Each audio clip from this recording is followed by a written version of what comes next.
హల్లెలూయా హల్లెలూయా హల్లెలూయా హల్లెలూయా. దేవా నీకే వందనాలు వందనాలు వందనాలు వందనాలు వందనాలు వందనాలు వందనాలు వందనాలు. దేవా నీకే స్తోత్రాలు స్తోత్రాలు స్తోత్రాలు స్తోత్రాలు స్తోత్రాలు.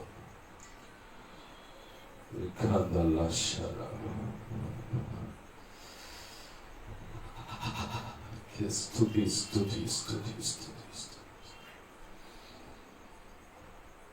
మంచిది. మరి పరిశుద్ధ గ్రంథం చదువుతా ఉండే పేతురు గారు రాసిన మొదటి పత్రిక 2వ అధ్యాయము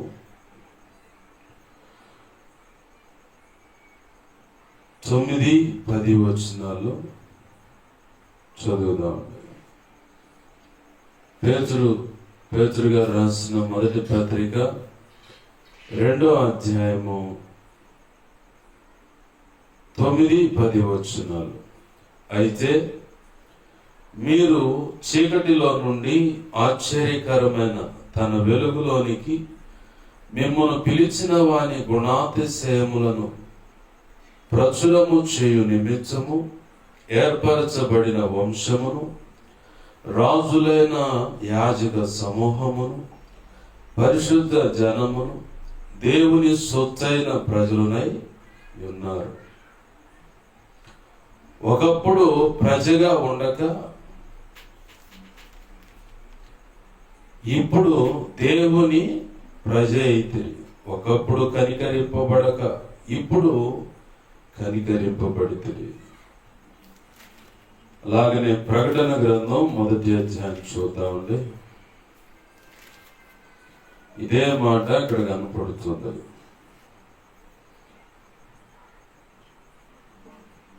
ప్రకటన గ్రంథం 1వ అధ్యాయము 6వ వచనాన్ని నేను చదువుతున్నాను, గమనించండి. మనలను ప్రేమించుచు తన రక్తం వలన మన పాపముల నుండి మనలను విడిపించిన వానికి మహిమయు ప్రభావమును యుగయుగములు కలుగునుగాక. ఆమేన్. ఆయన మనలను తన తండ్రి యొక్క దేవునికి ఒక రాజ్యముగాను యాజకులుగాను చేశాను. అలాగనే ఇంకో మాట కూడా చదువుదాన్ని. ద్వితీయోపదేశ కాండము 5వ అధ్యాయం పట్టుకుంటూ చూడండి.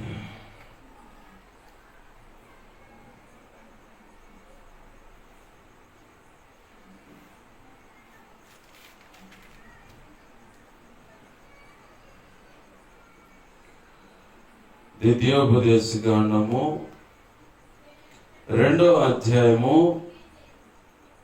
25వ వచనం. నేడు నేను నీ వలని భయము, నీ వలని వెరుపు ఆకాశము క్రిందనున్న సమస్త దేశముల వారికి పుట్టింప మొదలు పెట్టుచున్నాను. వారు నిన్ను గూర్చిన సమాచారం విని నీ ఎదుట వణికి మనోవేదన నొందుదురు. చిన్న మాట ప్రార్థన చేసుకుందాం. ప్రేమ గల మా కన్న తండ్రి యేసయ్యా, నీకు వందనాలు, కృతజ్ఞతాస్తుతులు మా తండ్రి. మీరు ఇచ్చిన లేఖన భాగాలను బట్టి కృతజ్ఞతాస్తుతులు. ఈ లేఖనాలను విరవండి, లేఖనాలు చాటున మీరు దాచి ఉంచిన మా అందరికి అవసరమైన నీ మనస్సులో ఉద్దేశించుకున్న సంగతులు ఏమైతే ఉన్నాయో, సర్వ సంపూర్ణ సత్యం ఏమైతే ఉన్నదో, క్రీస్తు మర్మమును లేఖన ప్రత్యక్షత, ఆత్మ ప్రత్యక్షత ఏమైతే ఉన్నదో, ఈ భూమి మీద ఈ మాటలు వింటున్న మేమంతా నీ సంకల్పానికి అనుగుణంగా నీ పని చేయుటకు మాకు ఇప్పుడు అవసరమైన ఏమైతే ఉన్నాయో, మా ఎడలను కలిగిన తలంపులు, ఉద్దేశాలు, అలాగనే ఇప్పటి నుంచి భవిష్యత్తులో మమ్మల్ని ఉపయోగపెట్టుకొని చెయ్యాలనుకుంటున్న పనుల సంగతులు ఏమైతే ఉన్నాయో అవన్నీ ఇంకనూ నీ చిత్తములో నిర్ణయించుకున్న ప్రతిదీ తేటగా స్పష్టంగా ఆనాడు వారికి వినబుద్ధి కలిగినంత వరకు నువ్వు బోధించావని, బోధించిన ప్రతిదీ ఉపమానము లేక బోధించలేదని, నీ బోధకు ప్రతి ఒక్కరు ఆశ్చర్యపడ్డారని లేఖనములు సాక్ష్యమిస్తుండగా, అంతకంటే ఉన్నతంగా మీరు కదిలి వచ్చి దేవా నీవే లేఖన కాంతిలో నుంచి మా అందరితో మాట్లాడమని బతిమలాడుతున్నాం. అల్పుడైన నీ దాసుడు నీ పక్షం వహించుండగా నీ దాసుని నోట మాటలుంచి నీ దాసు నోటిని మీ నోటి బోరగా చేసి బలమైన వాక్శక్తినిచ్చి నీ అనాది సంకల్పంలో నీ దాసుడికి నిర్ణయించిన నీ ధారాళమైన ఆత్మ నడిపింపు, లేఖన ప్రత్యక్షత, ఆత్మ ప్రత్యక్షత, వాక్శక్తినిచ్చి నీవే బలపరిచి చక్కగా నిలబెట్టి మా అందరితో మాట్లాడమని బతిమలాడుతున్నాం. ఉపదేశాన్ని అడ్డగించాలని ప్రయత్నం చేస్తున్న దుష్టుడు, వాడి దోతలు, చీకటి అంధకార శక్తులు ఇత్యాది మరి ఏవైనా ఉన్నా యేసు నామములో నీవు నాకు ఇచ్చిన అధికారం చొప్పున మేమంతా ఏకీభవించి వాటి ప్రభావాన్ని బంధిస్తున్నాం. నిత్య నరకంలోకి విసిరి కొడుతున్నాం. ఇప్పుడే అక్కడ అవి యేసు నామములో లయమైపోను గాక, వాటి ప్రభావం లయమైపోను గాక. ఆమేన్. ఈ కార్యములు జరిగించున్నది. నీ పక్షం వహించిన నేను బలహీనుడనయ్యా, నీకు బాగా తెలుసు. నీ మీద ఆనుకున్నాను, నీ కృప మీద ఆధారపడ్డాను. నీ ఎదుటికి రావడానికి అయోగ్యుని కాబట్టి సమస్త విధేయతల అతిక్రమ దోషాలు ఆజ్ఞాతిక్రమాలు ఒప్పుకుంటున్నాను, క్షమించు. శిలువ రక్తంలో నన్ను కడుగు, శుద్ధ జలంతో సమస్త కీడు అపవిత్రతను కొట్టివి పవిత్రపరచు. పరిశుద్ధాత్మలో నన్ను పుటమే శుద్ధ సువర్ణంగా మార్చు. పరలోక శుద్ధ సువర్ణ తైలం నాపై ఇంకా గొప్పగా ఉంచి యెహెజ్కేలు గ్రంథం 2:1-2 ప్రకారం నన్ను మమ్మల్ని అందరినీ ఆత్మతో నింపి చక్కగా నిలబెట్టి మాతో మాట్లాడమని. ఇక వందనాలు, కృతజ్ఞతాస్తుతులు చెల్లిస్తూ నీవు ఇచ్చిన పరిశుద్ధ లేఖనాన్ని బట్టి కృతజ్ఞతాస్తుతులు చెల్లిస్తూ నీ స్వరాన్ని పసిగట్టగలిగే చెవులు, గ్రహించగలిగే మనసు, హృదయాన్ని మాకు దయచి, సున్నతి గల హృదయం మాకు దయచి, దిద్దుబాటు మనస్సును మాకు దయచి, నేర్చుకునే శుభగుణ లక్షణాలు మాకు దయచి, నిత్యత్వము చేరు పర్యాంత వరకు నిత్యము నీ పాద సన్నిధిలో శిష్యరికము చేసి శిష్యులైన సేవకు గణముగా సిద్ధపరచబడి సత్యములో ప్రతిష్ఠింపబడి నీ చిత్తములో సత్య సంబంధమైన సంఘాలు స్థాపిస్తూ సంఘములో దేవా సత్యములో ప్రతి ఒక్కరిని ప్రతిష్ఠించి సర్వ సంపూర్ణ సత్యం వారికి అందించి మేము సంపూర్ణులం అవటమే కాదు, నీ చిత్తంలో మాకు ఇచ్చినవని సంపూర్ణులుగా చేసి ఈ భూమి మీద దైవ చిత్తము సంపూర్ణంగా నెరవేర్చి ధైర్యంగా క్రీస్తు న్యాయపీఠాన్ని ఎదుర్కొని ఆనాడు నువ్వు నిర్ణయించిన బడా మంచి దాసుడా, మంచి దాసురాలని ఆ మెప్పు, ఘనత, మహిమ, బహుమతులు అందుకొని నిత్యత్వంలో ప్రవేశించి వధువులో నువ్వు నిర్ణయించిన ఉన్నత స్థానంలో నిలిచి నీతో కలిసి యుగ యుగాలు నిత్య రాజ్య పరిపాలన చేయుటకు కృప కలుగునట్లుగా ఆ స్థానం మేము సంపాదించి నీతో కలిసి యుగ యుగాలు ఆ నిత్య రాజ్య పరిపాలనలో ఉండునట్లుగా మాకు ఉపదేశించమని, అందుకే మమ్మల్ని ఆయత్తపరచుమని, బలపరచుమని, బోధించుమని, నడిపించుమని కృతజ్ఞతాస్తుతులు చెల్లించు నీ పాదాల ఎదుట ప్రణమిల్లుతూ సాగిలపడుతూ నీ కృపను అర్థిస్తూ ఉపదేశాన్ని నన్ను మమ్మల్ని చేతులకు అప్పజెప్పి మహిమపరుచుకుంటూ యేసు నామములోని ప్రార్థన సమస్తం పొందుకు నేను గొప్ప చేసుకుంటున్నాం మా తండ్రి. ఆమేన్, ఆమేన్. మంచిది సమకూడిన ఈ శబ్దంత్ర ద్వారా వింటున్నా, అలాగే ఈ వీడియో ద్వారా ఇక ముందు వినబోతున్నా ప్రతి ఒక్కరికి ప్రభువైన యేసుక్రీస్తు వారి పేరిట నా హృదయపూర్వకమైన వందనాలు. అందరికీ వందనాలు. ప్రభు యొక్క మహా ఉచిత కృపను బట్టి మరి మొన్న పరిశుద్ధాత్మ దేవుని ప్రార్థనా మందిరం అనే ఈ పరిచర్య ద్వారా పరిశుద్ధాత్మ దేవుని పండుగలనే ఆ టైటిల్ ప్రభు ఇచ్చాడు. చాలా మంది ఆ పేరు ఎక్కడ ఉందని చెప్పని గతంలో కూడా యూట్యూబ్లో మెసేజ్లు పెట్టారు, ఎక్కడ ఉంది ఆ పండుగలని, మాయదారి సంతంతో వస్తుంది అది ఇదని వాళ్ళకి నచ్చినట్టు మాట్లాడారు. సరే, అదేం నేను సొంతంగా పెట్టుకున్నది కాదుగా బాధపడటానికి. దేవుడు చెప్పాడు ఈ మాటలతో నువ్వు సభలు జరిగించు అని.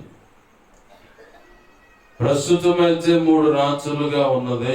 రానున్న దినాల్లో పరిచయం విస్తరిస్తున్న దాన్ని బట్టి 4 రోజులు 7 కూటాలు జరుగుతాయి.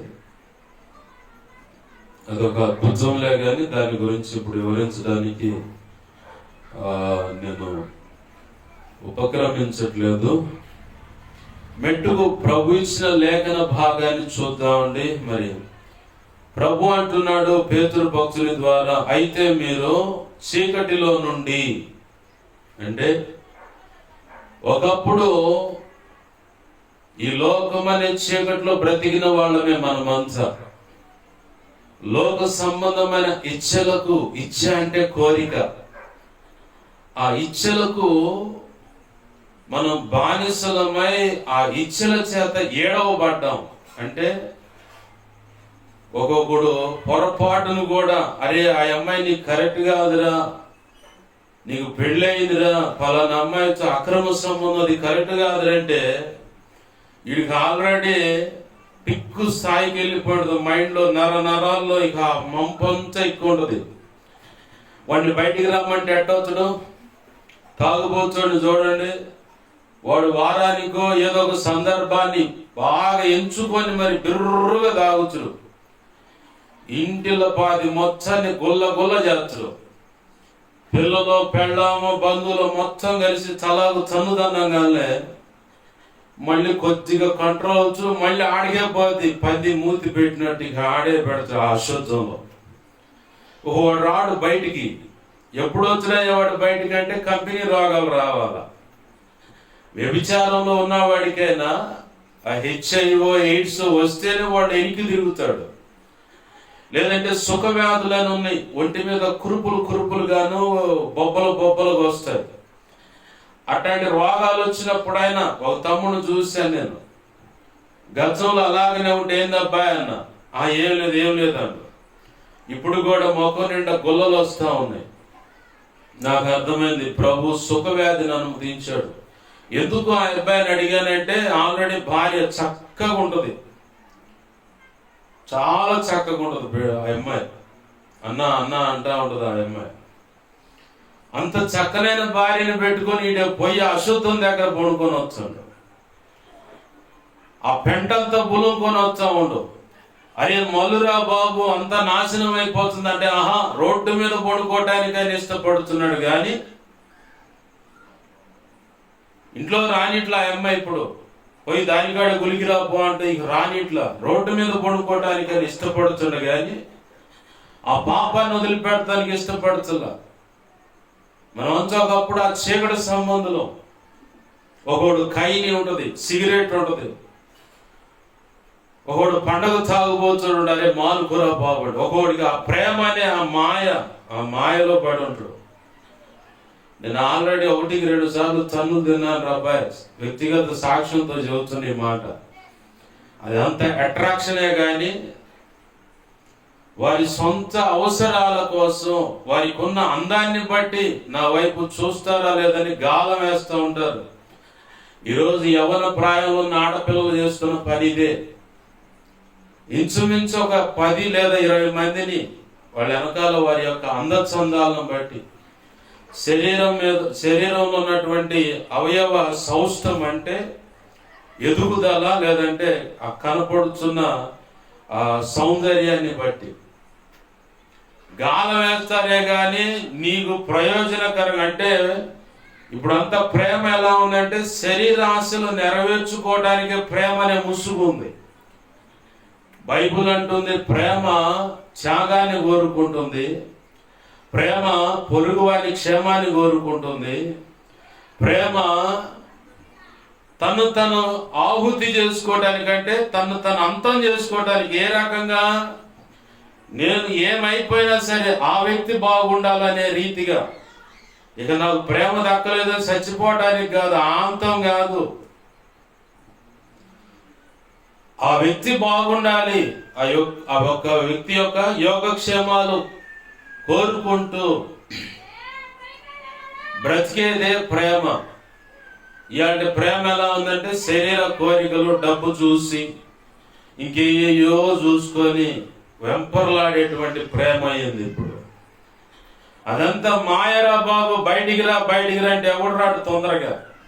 నేను వచ్చానా 5 సంవత్సరాలు ఎదురు చూసే, 3 సంవత్సరాలు మనసులో ఉన్న మాట చేసి రిప్లై రాక ఎదురు చూసి 8 ఏళ్ళు ఆడపోయింది. పడాల్సిన దెబ్బలు పడ్డాయి. అసలు ఏమీ లేదు, కలిసి మాట్లాడుకుంది లేదు, ఏమి లేదు, ఎరిసూపులు అన్నమాట. నేను అదే అంటా, నీకు ఒకవేళ దేవుడు కన్ఫర్మ్ చేస్తే పలానా వ్యక్తి అని భర్తగా భార్యగా కన్ఫర్మ్ చేస్తే సంగతి తెలియపరుచుకుంటే మేలు. లేదనుకో నాకు మళ్ళీ 8 సంవత్సరాలు వృధా వ్యధ ప్రయాస అయిపోద్ది. చివరికి నేను చేసింది ఏముంది? పలానా ఇంజనీరింగ్ పలానా వ్యక్తి పెళ్ళవుతుందని ఫిక్స్ అయిందని తెలియగానే కళ్ళ నిండా నీళ్లు తీసుకొని అప్పుడు రక్షణలోకి వచ్చా. నీ కృప నిత్యముండలని పాట పాడుతున్న కళ్ళ నిండా నీళ్లు తీసుకుని అదే టైంకి మౌత్ వచ్చింది చేతికి, ఉపవాస కోటాలయ్యి చేయగలిగేది ఏం లేదు, బాధపడుతుంది తప్ప. బ్రతికినంత కాలం మీకు అదే బాధ బాధ బాధ. అయ్యో ఆ వ్యక్తి నేను దక్కించుకోలేకపోయినా, అయ్యో ఆ వ్యక్తితో నా బ్రతుకు లేకపోయింది, నీకు ఇదే క్షోభ. శోభ కాదు, క్షోభ అంటే బాధ. ఎందుకు ఈ మాటలు చెప్తున్నా అంటే సంగతి తెలిసిందా. ఇందాక ప్రార్థన చేస్తా ఉంటే ఒక యవనస్తురాలు ఆమె చెప్తున్నా అంటే తన మనసులో అనుకుంటుంది, ప్రభు తెలియపరుస్తా ఉన్నాడు పెళ్ళైంది మన ఇద్దరికి అని చెప్పని, ఇట్లా దేవుడు చూపించాడని. ప్రభు చిత్తమైతే జరుగుతుంది, నేను నమ్మను అని చెప్పను. ప్రభు చిత్తంలోకి రావాలి, అది ముందుకు రావాలి కదా. నమ్మనని చెప్పను. నేను నమ్మాను కాబట్టే 9 సంవత్సరాలు రక్షణలో ఉండి ప్రార్థన చేశా. నమ్మాను కాబట్టి 8 ఏళ్ళు ఇక రోడ్లెంబడి తిరగడానికి ఆ ప్రేమలో మోజులో పడి అర్ధరాత్రి చిలకలూరిపేట ఫ్లైఓవర్ మీద పడుకున్నా. టాటా ఏసి ఉండేది ఆడే, ఇక రోడ్డు మీద పెట్టుకొని బండి క్యారేజ్ మీద పడుకునేవాడిని. నేను ఇంటికి ససేమేర వచ్చేవాడిని కాదు. గతంలో చెప్పాను కదా, అభిషేక్ అని ఆదాం అంటారు, వాడే నా ఐ విట్నెస్. నేను ఎక్కడ ఎలా ఏ విషయాల్లో కదిలానో, ఆ ఆడపిల్ల విషయంలో ఎలా నేను రియాక్ట్ అయ్యానో అన్ని విషయాలకు వాడే ఆధారం. అయితే వాడు లేడు భూమి మీద. వాడు బ్రతుకున్నప్పుడు అనేవాడు, అయ్యా నాకు కల కనపడుతుంది, నీకు పెళ్ళయింది, అసలు గందరగోళంగా జాతర చేస్తున్నారంటే నవ్వి సరేలేయా అన్న. కానీ వాడు కేవలం వాడి మొండితనంతో నెమ్ము జబ్బు ఉంది, నెమ్ము జబ్బుకి డాక్టర్ ఇచ్చే సలహా, మొట్టమొదటి సలహా దొన్న మాంసం తినండి చెబుతాడు. ఒకడు తిండు. నెమ్ముకి డాక్టర్లు ఇచ్చే మందుల కంటే ఏఎన్జి హాస్టల్ ఉంది చిలకలూరిపేటలో, వాళ్ళు అమెరికా నుంచి ఆ నెమ్ముకి మందులు ఇస్తూ ఉంటారు. అవి హై పవర్ అన్నమాట. అవి తింటా అన్నం తినక వాడికి చెప్పా, వాడికి అందుబాటులో ఉంటుంది, తినరా బాబు అంటే నేను పొరపాటు కూడా తిని నాకు అది పడదండు. ఆ హై పవర్ మందుల కంటే సున్నితంగా రికవర్ అవడానికి ఈ మాంసమే గురి. ఇంకొకటి గాడిద మాంసం కూడా తినమంటారు డాక్టర్లు. కానీ గాడిద మాంసం కంటే ఈ మాంసం తింటేనే తొందరగా నువ్వు రికవర్ అవుతావు, నెమ్ము నుంచి బయటపడుతావు. వాడు చనిపోవడానికి కారణం ఏంటంటే పత్యం సరిగా చేయకపోవటం వల్ల వాడు చనిపోయాడు. ఎంత బచ్చలాడు ఉంటాను. ప్రారంభంలో వాళ్ళ అమ్మ నన్ను అపార్థం చేసుకుంది, ఇతని వల్ల నా పిల్లగాడు పాడైపోతుందని. సంగతి తెలుసుకున్న తర్వాత, అయ్యా నీ పక్కన ఉంటేనే నా బిడ్డ బాగుంటాడయ్యా, నీతోనే ఉండని అంది. వాడు కూడా 2 ఆడపిల్లల మధ్యలో ఒకడు, నేను 2 ఆడపిల్లల మధ్యలో ఒకడిని. ఇక నేను చూసుకునేవాడిని వాడిని చూసినప్పుడల్లా. వాడు ప్రేమ అనే ఒక మోజు ఒకటిలో, ఇంకొకటేమో ఈ మందు తినరా అంటే, ఈ మాంసం తిన్నాడు, నేను తిన్నాడు. 2016లో అట్టుకుంటా ఇక్కడ వరద వచ్చింది. ఆ మూమెంట్ లోనే వాడు ఆ చివరి స్థితి. ఇక అప్పుడు అడుగుతున్నాడు వాడు, నేను బ్రతకాలంది నాకు అని చెప్పని. చేయి దాటిపోయిన తర్వాత బ్రతకాలని ఉందంటే ఎట్ట చెప్పాం. మొదటిగానే చెప్పా, అయ్యా తినరా తినరా తినరా అని. నా తోడ పుట్టిన వాని వల్లే వాడిని బచ్చంలా అంటారు, రివర్స్ అయి తిట్టిన రోజులు కూడా ఉన్నాయి. అయినా సరే ఎందుకు ఈ మాటలు అంటే, మనం ఒకప్పుడు చీకటి సమయంలో ఇలాగా ఆ సిగరెట్ అని కానీ, ఒక తాగుడు కానీ పేకాట అని, జోదం అని, నరమాంస భక్షులు ఉన్నారు, లేదంటే నరహంసకులు ఉన్నారు, మాంత్రికులు ఉన్నారు, పూజారులు అని, ఇలా చాలా మంది ముస్లిం జనాంగం నుంచి కొంతమంది రక్షణ అనుభవంలోకి వచ్చినోడు ఉన్నారు. వారందరినీ కదిలించండి. వారు ఏం చెబుతారంటే, అయ్యా నేను ఒకప్పుడు చీకటి సంబంధినే, ఒకప్పుడు సత్యం అనే వెలుగు తెలియక అజ్ఞాన స్థితిలో మనోనేత్రాలు మూత వేయబడి, దేవుని వాక్కు తన ప్రజల ద్వారా నాకు అందిస్తూ ఉన్నా, నాకు వినపడుతున్నా, కరపత్రాల రూపేణ నా ముందుకు వచ్చిన వాటన్నిటిని పక్కన పెట్టిన వాళ్ళం మేమంతా. కాదు ఇది కులం తక్కువ దేవుడు అని చెప్పని త్రోసివేసిన సందర్భాలుని అని రక్షణ పొందిన ప్రతి ఒక్కరిని కదిలిస్తే వాడు ఇచ్చే సాక్ష్యం ఇదే. దేవునికి మహిమ కలుగును గాక. హల్లెలూయా. అయితే లేఖనం అంటుంది, అయితే మీరు అంటే మనం అంతకు ముందు ఏమైనామంటే చీకటిలో బ్రతుకుతున్నాం. చీకటి అంటే ఏంది పాస్టర్ గారు అంటే, చీకటి అంటే ఏముంది? పాపం. పాపంలో ఉన్న వాడికి వెలుగు అనేది పొరపాటును కూడా గిట్టదు. ఇంకా నీకు అర్థం కావాలంటే సినిమాకు పోగానే వాళ్ళు ఏం చేస్తారు, లైట్లన్నీ ఆపితేనే ఆ బొమ్మ నీకు తేటగా కనపడేది.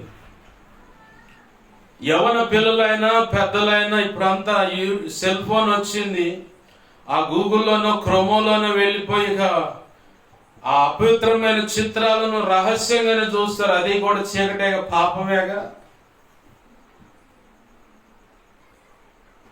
బాద్షాపు పోతారు, ఆడ బోంగాలు అన్ని లైట్లు ఆపి డిమ్ముగా లైట్లు చిన్న 0 బల్బులు వేస్తారు. దాని ముందు పెద్ద ఎల్ఈడి చిన్న దాన్ని ఏమంటారంటే సినిమా వేసేది, అదే ప్రొజెక్టర్. అది చిన్న బాక్స్ లాగా ఇప్పుడు వస్తూ ఉన్నాయి అందుబాటులో. తెల్ల తెరగొడ్డ గట్టిగా దాని మీద బొమ్మ వేస్తూ ఉంటారు.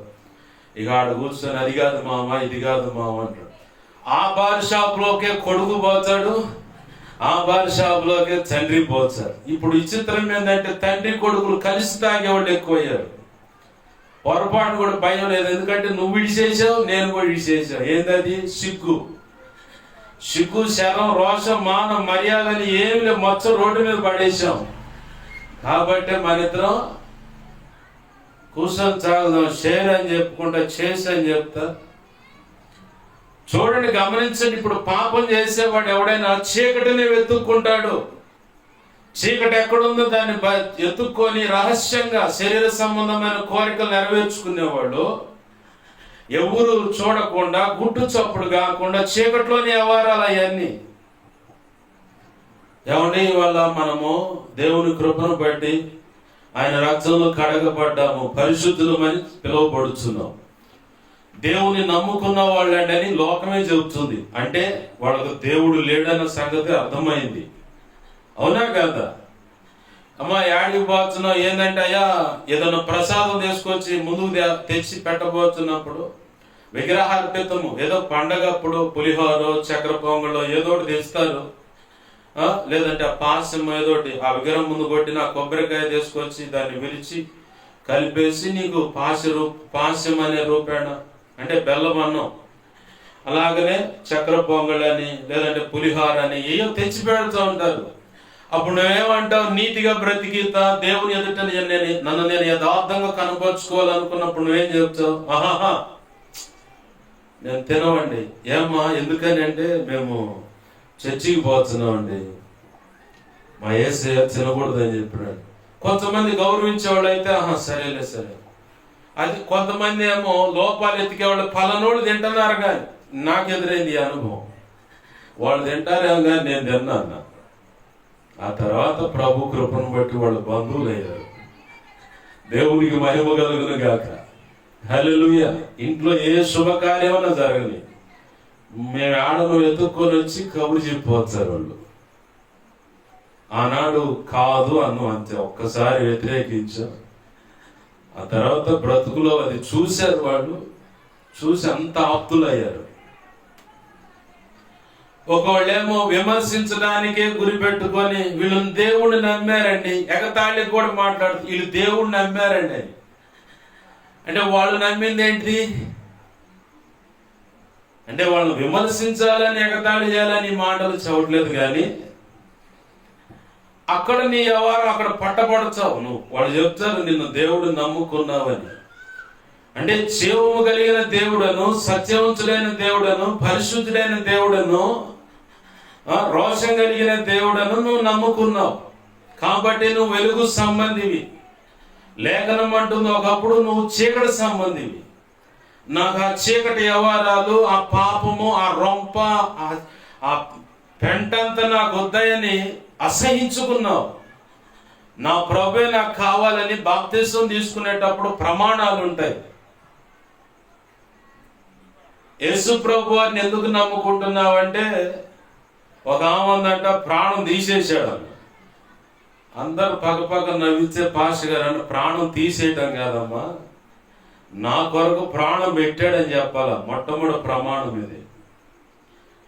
బాప్తిసం పొందేటప్పుడు దైవజనుడు అడుగుతాడు, ఎందు నిమిత్తం బాప్తిసం తీసుకున్నావు అంటే, యేసయ్య నీ కోసం ఏం చేశాడంటే నా కొరకు ప్రాణం పెట్టాడయ్యా.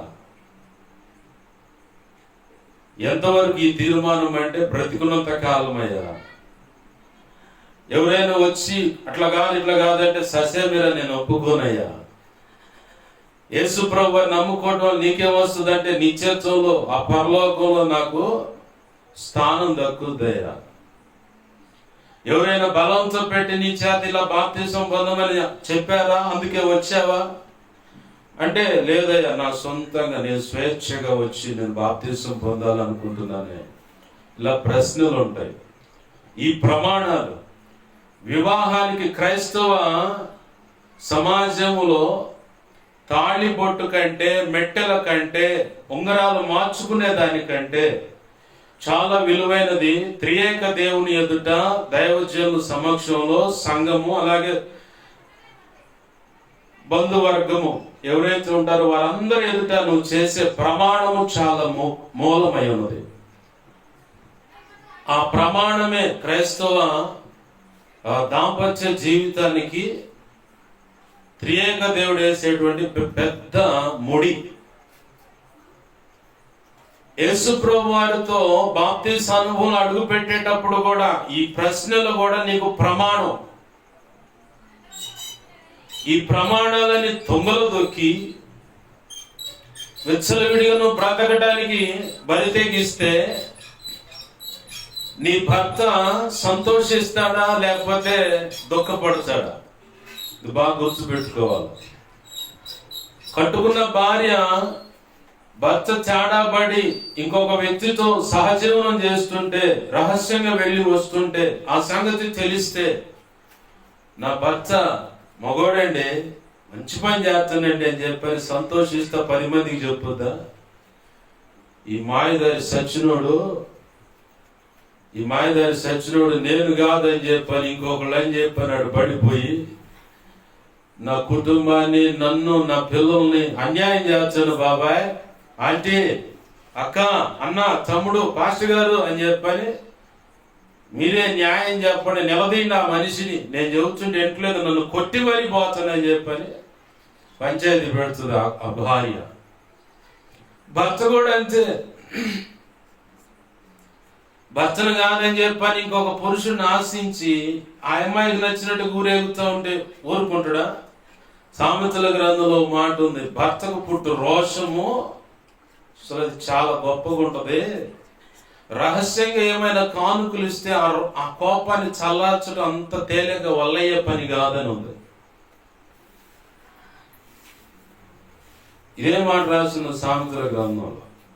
రహస్యంగా ఇచ్చే కానుకల వల్ల ఆ కోపం చల్లారదంట. ఎందుకు ఈ మాటలు ప్రభు మన ముందుకు తెస్తున్నాడంటే, బాప్తిసం పొందావు, బాప్తిసం పొందేటప్పుడు కొన్ని ప్రమాణాలు చేసావు. ఆ ప్రమాణాలు ఎంతవరకు అంటే, నేను బతుకున్నంత కాలం పాష గారు అన్ను బాగుంది. మరి ఈ రోజు ఎందుకు డొంక తిరుగుళ్ళు, దైవ చిత్తానికి వేరైన అడుగులు, బ్రతుకు, భక్తి? ప్రభు అంటున్నాడు, మీరు చీకటిలో నుండి ఆశ్చర్యమైన తన వెలుగులోనికి మిమ్మల్ని పిలిచిన వాని గుణాతిశయములను ప్రచురము చేయు నిమిత్తమై. ఒకప్పుడు ఆ జీవితం అది పెంట అనుకున్నా, అసహించుకున్నావు, నీకు అది కాదిక, దాన్ని వదిలేసేయాల. కాదని మళ్ళీ పోయి దాన్ని కౌగిలించుకుంటున్నావంటే, కావాలని ముద్దులు పెడుతున్నావంటే నీలో దేవుని వాక్యం నిలబడతలేదు. యేసు ప్రభు యొక్క త్యాగము నీవు గుర్తించలేదు. ప్రభుని ఇంకను నీ అయోగ్యమైన ఆ క్రియలను బట్టి, వ్యతిరేకమైన ఆ అడుగులను బట్టి ప్రభుని ఇంకను దుఃఖపరచడానికే నడుం బిగిస్తున్నావే తప్ప, నువ్వు చేస్తున్న పనులను బట్టి నీలో నుంచి బయటకు వచ్చి నీ పక్కన నిలిచి దుఃఖపడుతున్న ఆ పరిశుద్ధాత్మ దేవుని యొక్క ఆవేదన నువ్వు ఎప్పుడైనా గమనించావా? గమనించిన దానివైతే, గమనించిన వాడవైతే ఖచ్చితంగా నేను ఈ పొరపాటు చేయటం వల్ల ఈ పాపము, ఈ విగ్రహారాధన, ఈ అంతరాలుగా అంటే చెప్పని చాతబడులని రకరకాల ఇంచాది.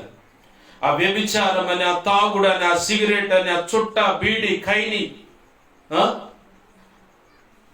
రహస్యంగా మూత తీయటం, సీసా మూత అంటే తాగుబోతును, బాప్తిసం పొంది లాంటి వాటికి బరి తెగించవు నువ్వు. ఎందుకంటే నీలో వాక్యం పని చేస్తుంటే ఇట్లాంటి పనులకు నువ్వు ముందుకు అడిగేయలేవు. ఎందుకంటే మనస్సాక్షి గద్దిస్తూ ఉంటుంది, నువ్వు చేస్తుంది తప్పు, అది కరెక్ట్ కాదు అని చెప్పని వాక్యముని ఎదుట పరిశుద్ధాత్మ దేవుడు చూపిస్తా, నిన్ను గద్దిస్తా ఉంటుంది మనస్సాక్షి.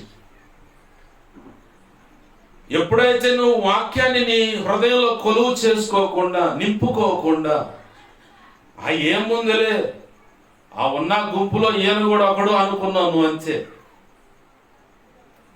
నాకు తెలిసి దాచేపల్లిలో ముస్లిం జనాంగం నుంచి ఒక తల్లి లోతురన్ చర్చికి వెళ్తుంది.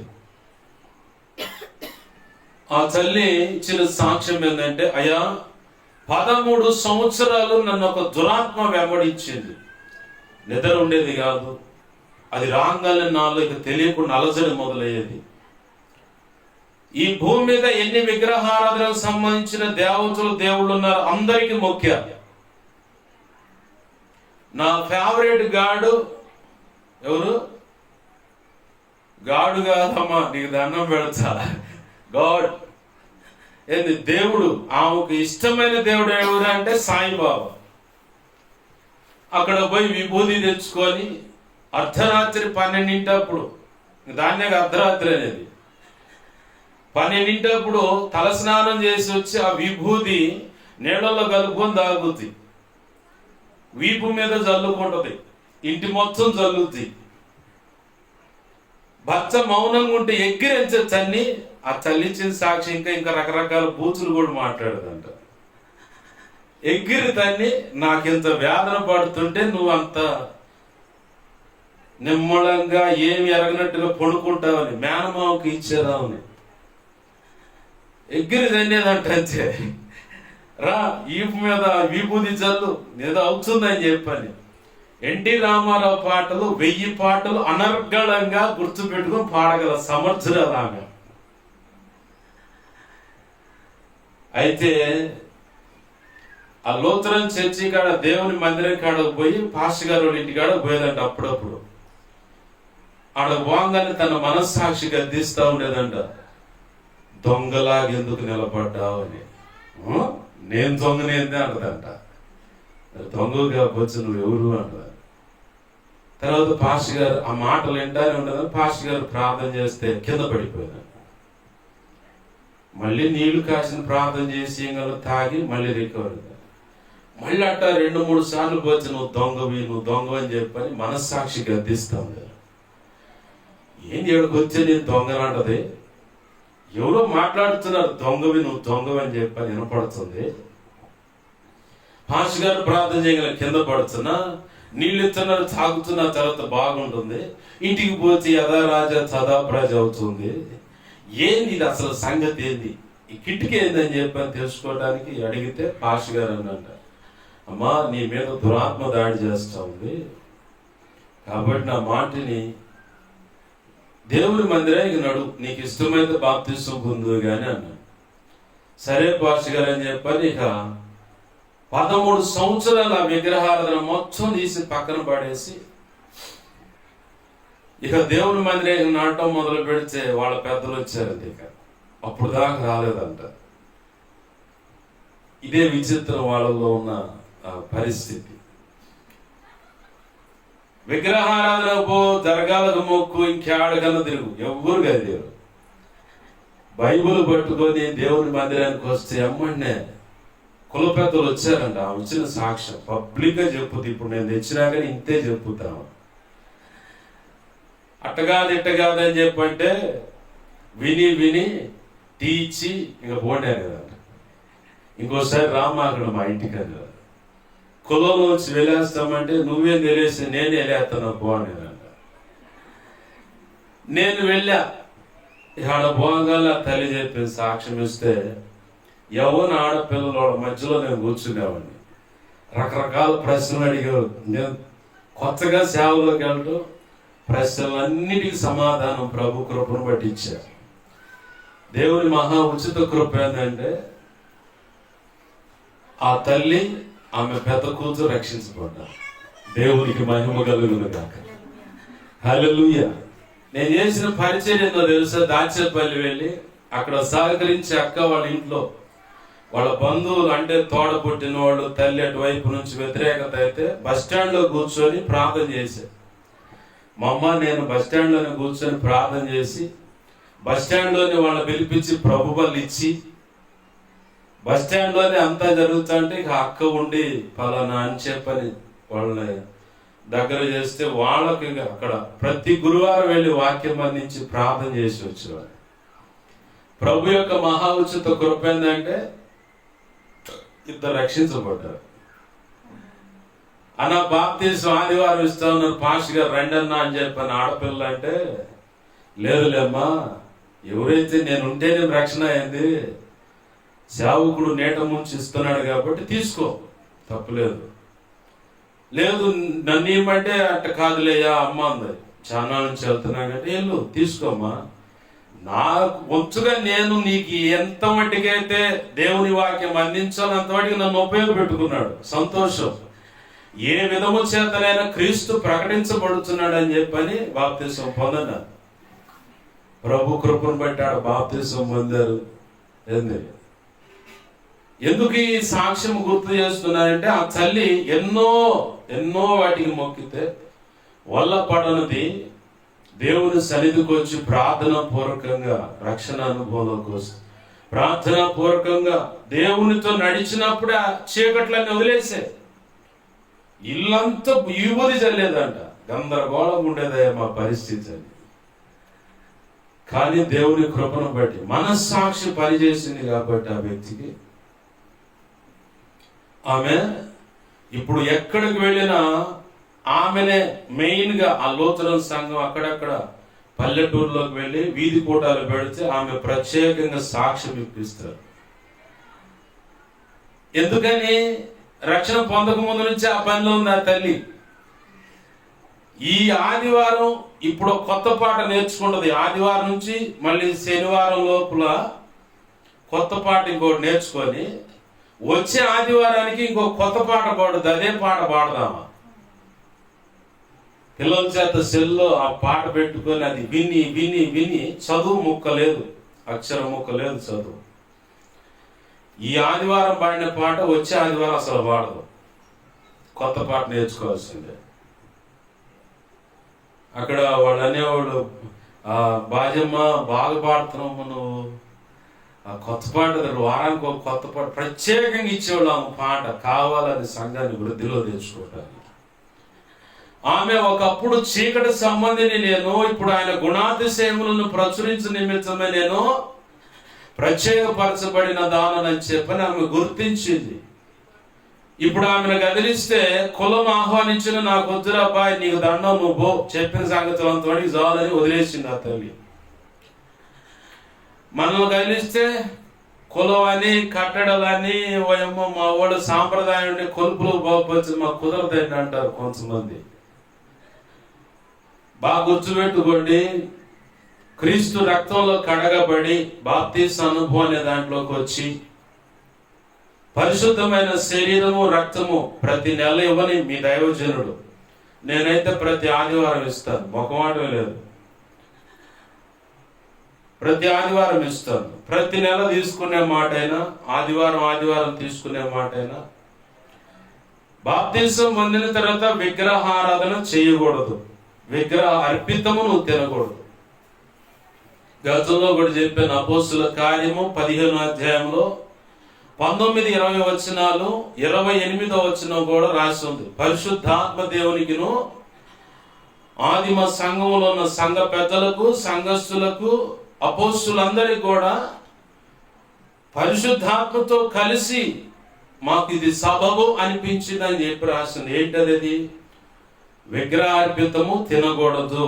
అన్యులు అంటే చాలా మందికి ఉన్న ఒక భావన ఏంటంటే మొండి నమ్మకం. యేసు ప్రభు వారు ఆ ఊరికి ముందు ఊరికి చివర అంటారు. మాలా మాదిగోళ్ళు ఊరికి ముందు ఒకళ్ళు, ఊరికి చివర ఒకళ్ళు ఉంటారని పల్లెటూరులో నానుడి మాట. వాళ్ళ దేవుడే, లేదా తర్వాత ఇక అమెరికా దేవుడు, లేదంటే ఇజ్రాయెల్ దేవుడు ఆడోడిని ఏడ ప్రకటిస్తున్నారు ఎందుకని చెప్పని మొండిగా వాదించేవాళ్ళు. మతోన్మాదము చేత పెట్రిల్లు పోతున్నవాళ్ళు లేకపోలేదు. నేనంటాను, పాపం ఆ మంచి రాజు ఆయన రాముడు చాలా మంచి బాలుడు అన్నట్టు, రాముడు చాలా ఉత్తముడు. తండ్రి ఏం చెప్పాడు అదే శిరస వహించి, అరే అబ్బాయి నువ్వు క్షమించండి, ఇలా మాట్లాడుతున్నందుకు ఒకవేళ నొచ్చుకోవచ్చేమో, అర్థం కావడానికి ఈ మాట చెబుతున్నాను. అబ్బాయి నువ్వు వెళ్ళి అరణ్యవాసము చేయకపోతే సరేనా అని వెళ్ళిపోయాడు. ఒక తల్లి పెద్ద ఆవిడ ఒక నింద మోపితే ఆ నిందకు అగ్ని పరీక్షను అనుమతించి కట్టుకున్న భార్యను కూడా ఎడం పెట్టిన పరిస్థితులు ఉన్నాయి. చాలా ఉత్తముడని, ఏకపత్ని పురుషుడని, అన్య సాంప్రదాయంలో ఉన్న భక్తి సాధన చేసే వాళ్ళందరూ కోరిక ఏంటంటే ఆడపిల్లలకు రాముడు అంటే ఉత్తముడైన భర్త నాకు రావాలని కోరుకుంటారని అందరికి తెలిసిన మాటే. కాకపోతే ఆ పెద్ద మనిషి పరువుని ఆడదెత్తున్నారంటే ఆ కాషాయం జెండాలు పట్టుకొని జై శ్రీరామ్ జై శ్రీరామ్ అంట చర్చిల మీద పడి కొడతాము, ఫర్నిచర్ ఎరగొడతాము, సౌండ్ సిస్టమ్ బగలు కొడతాం, దైవజనులు మైకు తీసుకొని కొడతాం, తల పగల కొడతాం. రాముడు కొన్ని ఈ లక్షణాలు. వాస్తవికంగా హైందవ సాంప్రదాయ ప్రకారం భక్తి సాధన చేసే సహోదరులు రాముడు కొన్ని ఈ లక్షణాలు. అసలు ఇట్లా తెగబడి ఎగబడి గందరగోళం చేసి ఆ పెద్ద మనిషి పరువు తీస్తున్నారు తప్ప, రాముడు చేసిన యాగం ఒకటి ఉంది. తన భార్య పక్కన లేకపోయినా అశ్వమేధ యాగం అని దేనికి చేశాడు? ప్రపంచవ్యాప్తంగా ఉన్న ప్రజలందరూ సకల సుఖాలతో సకల ఆశీర్వాదాలతో తొలతూగాలని ఆ అశ్వమేధ యాగం చేసేదానికి తన పక్కన భార్య లేకపోతే ఆమె పోలికగా బంగారు ప్రతిమను పక్కన పెట్టుకొని ఈమె నా భార్య అని చెప్పని ఆయన యజ్ఞం చేశాడు. అంత ఉత్తముడైనటువంటి ఆ వ్యక్తి అతని పేరు పెట్టుకో, అతని పేరు వర్ణిస్తూ, అతని విషయమై జైజైలు కొడుతూ క్రైస్తవ ప్రపంచం మీద విచ్చలవిడి దాడులు, నీచాతి నీచమైన కామెంట్స్, ఇంత చండాలము. చాలా ఉత్తముడు ఆయన పేరు పెట్టుకి ఆయన పరువు తెస్తున్నారు వీళ్ళంతా. ఆయన చెప్పలే ఇలా చేయమని. అశ్వమేధ యాగం ఎందుకు చేశాడో ఆయన చరిత్రలో చూస్తే అర్థమవుతుంది. ప్రపంచ భూమి మీద ఉన్న ప్రజలందరూ చక్కగా అన్ని విషయాల్లో సౌఖ్యంగా ఆశీర్వదించబడాలని ఆయన చేశాడు ఆ యాగం. వీళ్ళు చెయ్యండి అదేదైనా చేస్తే ఏం పక్కన పెట్టేసి. ఎందుకు ఈ మాట అంటున్నాయంటే, అక్కడ నుంచి తెచ్చుకున్న ఆ మొండితనం, మెడ వంచని వైనం ఈరోజు ఆ విగ్రహ సంబంధమైన పరిస్థితుల్లోంచి బయటకు వచ్చిన వారిలో కూడా కనపడుతుంది పట్టొచ్చినట్టుగా. ఆ కారణాన్ని బట్టి చాలా మంది బాప్తిసం పొంది కూడా ఆ విగ్రహార్పితం తినడానికి లేదంటే విగ్రహారాధన చేయటానికి వెళ్తా ఉన్నారు. కొంతమంది ఈ మధ్య ఒక దైవజనుడి గురించి నేను విన్నాను. ఆ దైవజనుడు అంటాడంటే, మీ కొలుపులకైనా వెళ్ళండి, మీ పూజలైనా చేసుకోండి, తినండి, మళ్ళీ ప్రభువులోకి వచ్చి వేయండి. మరి ఏం మనస్సాక్షి పని చేస్తుంది? అపోస్తుల కార్యం 15వ అధ్యాయం 19, 20, 21 కానీ 28 వచనాలు కానీ గ్రహింపు లేదా? యెరోబాము అనే రాజు యెహోవా కాదని పక్కవారి వైపుకు, ఆ విగ్రహాల వైపు జనాన్ని మళ్ళిస్తే భయంకరమైన చావు తెచ్చాడు. చరిత్ర ఉంది, బైబిల్ గ్రంథం. అందుకే కనీసం ఒక్కసారి చదవండి. ఎవరినో గురి పెట్టుకొని ఇంకేదో చూసి చెప్తున్న మాట కాదు, బైబిల్ చెప్తున్నటువంటి సత్యం ఇది. అహాబు యెజెబెల్ అనేవాడు 2 పోత విగ్రహాల వైపు దేవుని ప్రజలందరినీ మళ్ళిస్తే, ఏలియా దైవజనుడు వాడుకొని శిక్ష అనుమతిస్తే, ఏలియానే చంపడానికి బరితెగిస్తే అహాబు యెజెబెల్ వాళ్ళు చచ్చిన తర్వాత ఆ రక్తం కుక్కలు నాకాయి. అంత ఘోరమైన చావు. వాళ్ళు పోవటమే కాదు, వాళ్ళ అహాబు యెజెబెల్ యొక్క 70 మంది పిల్లలు కూడా యెహూ అనే వ్యక్తి ద్వారా తలలు తెగనరకబడి గంపల్లో ఎత్తుకొని రండి అన్నాడు. 2 రాజుల గ్రంథం 10వ అధ్యాయంలో కనపడుతుంది ఈ సంగతులతో. అట్లా తెస్తారు. దేవుని పిల్లలను, దేవుని కాదని ఇంకొక వైపు నువ్వు సేవకుడువైనా సేవకురాలువైనా, ఓ చల్లి ఉంది, మా ఆయన మేము కష్టపడి కట్టుకున్నాం సంఘం అని. ఓకే, నువ్వు కట్టావు. ఆయన కష్టపడి యథార్థంగా సేవ చేయొచ్చు. నువ్వెందుకు భ్రష్ట మనస్సుకు వెళ్ళిపోయి దిగజారిపోయి దేవుడు కాదని దేవుని పిల్లలను విగ్రహార్పితం వైపు వెళ్ళండి, చూసుకొని రండి, ప్రభువులను చేయండి అని ఎందుకు చెప్తున్నావు నువ్వు? జాగ్రత్త. సరి చేసుకున్నప్పుడే మనము దేవుని కృప పొందుతాం. ఈరోజు దేవుడేమో తన స్వరక్తం ఇచ్చి నిన్ను సంపాదించుకున్నాడు, వెల ఇచ్చి కొనుక్కున్నాడు నిన్ను. ఏంది పౌలు భక్తుడు అంటారు, మీరు ఆయన యొక్క రక్తము చేత వెల పెట్టి కొనబడిన వారని గుర్తెరగరా? మీ దేహాలతో దేవుణ్ణి మహిమపరచవలసిన వారై ఉన్నారు. మీ దేహము లేదా నీ హృదయము దేవునికి ఆలయమై ఉన్నదని గుర్తెరిగి ఉన్నారా అని ప్రశ్నిస్తున్నాడు ప్రభు. పరిశుద్ధాత్మ కాంతిలో పౌలు భక్తుని వాడుకొని ఈరోజు నన్ను కూడా నిలబెట్టుకొని ఆయన కృపను బట్టి నీతోనే మాట్లాడుతున్నాడు. నీ దేహం వెలపెట్టి కొనబడినది. నీ జీవితము దేవుడు తన కృపను బట్టి రక్షిస్తే విలువ కలిగి ఉన్నది. విలువ కలిగి వెలపెట్టి కొనబడిన నీ జీవితము, నీ దేహము ఆయన సొత్తై ఉన్నది. ఆమేన్, హల్లెలూయా. ఆయన సొత్తైన నీవు ఆయన అనుకున్న రీతిగా ఆయన గుణాతిశయములను ప్రచురించు నిమిత్తమై ఏర్పరచబడిన వంశమును, అదేనా రాసింది అక్కడ, రాజులైన యాజక సమూహమును, పరిశుద్ధ జనమును, దేవుని సొత్తైన ప్రజలై ఉన్నారు. ఆమేన్, హల్లెలూయా. ఇక్కడ ఏర్పరచబడిన వంశం అంటుంది ఒక మాట. అంటే నువ్వు ప్రత్యేకపరచబడ్డ ఆయన కొరకు, ఏ కుటుంబమైనా సరే ఒక సేవకు పిలువబడ్డ వాళ్ళని కాదు, ఆయన రక్తంలో కడగబడిన ప్రతి ఒక్కరి పట్ల దేవునికి ఒక ఉన్నతమైన ప్రణాళిక ఉంది. ఆ ఉన్నతమైన ప్రణాళిక అనుగుణంగానే ప్రతి ఒక్కరిని ఆయన ఏర్పాటు చేసుకున్నాడు. నీకు నువ్వు అనుకోవాలి, ఆ ఇంట్లో ఒక్కదానివే రక్షించబడ్డావు, ఒక్కడివే రక్షించబడ్డావు. నేను ప్రభు కొరకు, ప్రభు నిమిత్తమై ఏర్పరచబడిన వంశం నాది.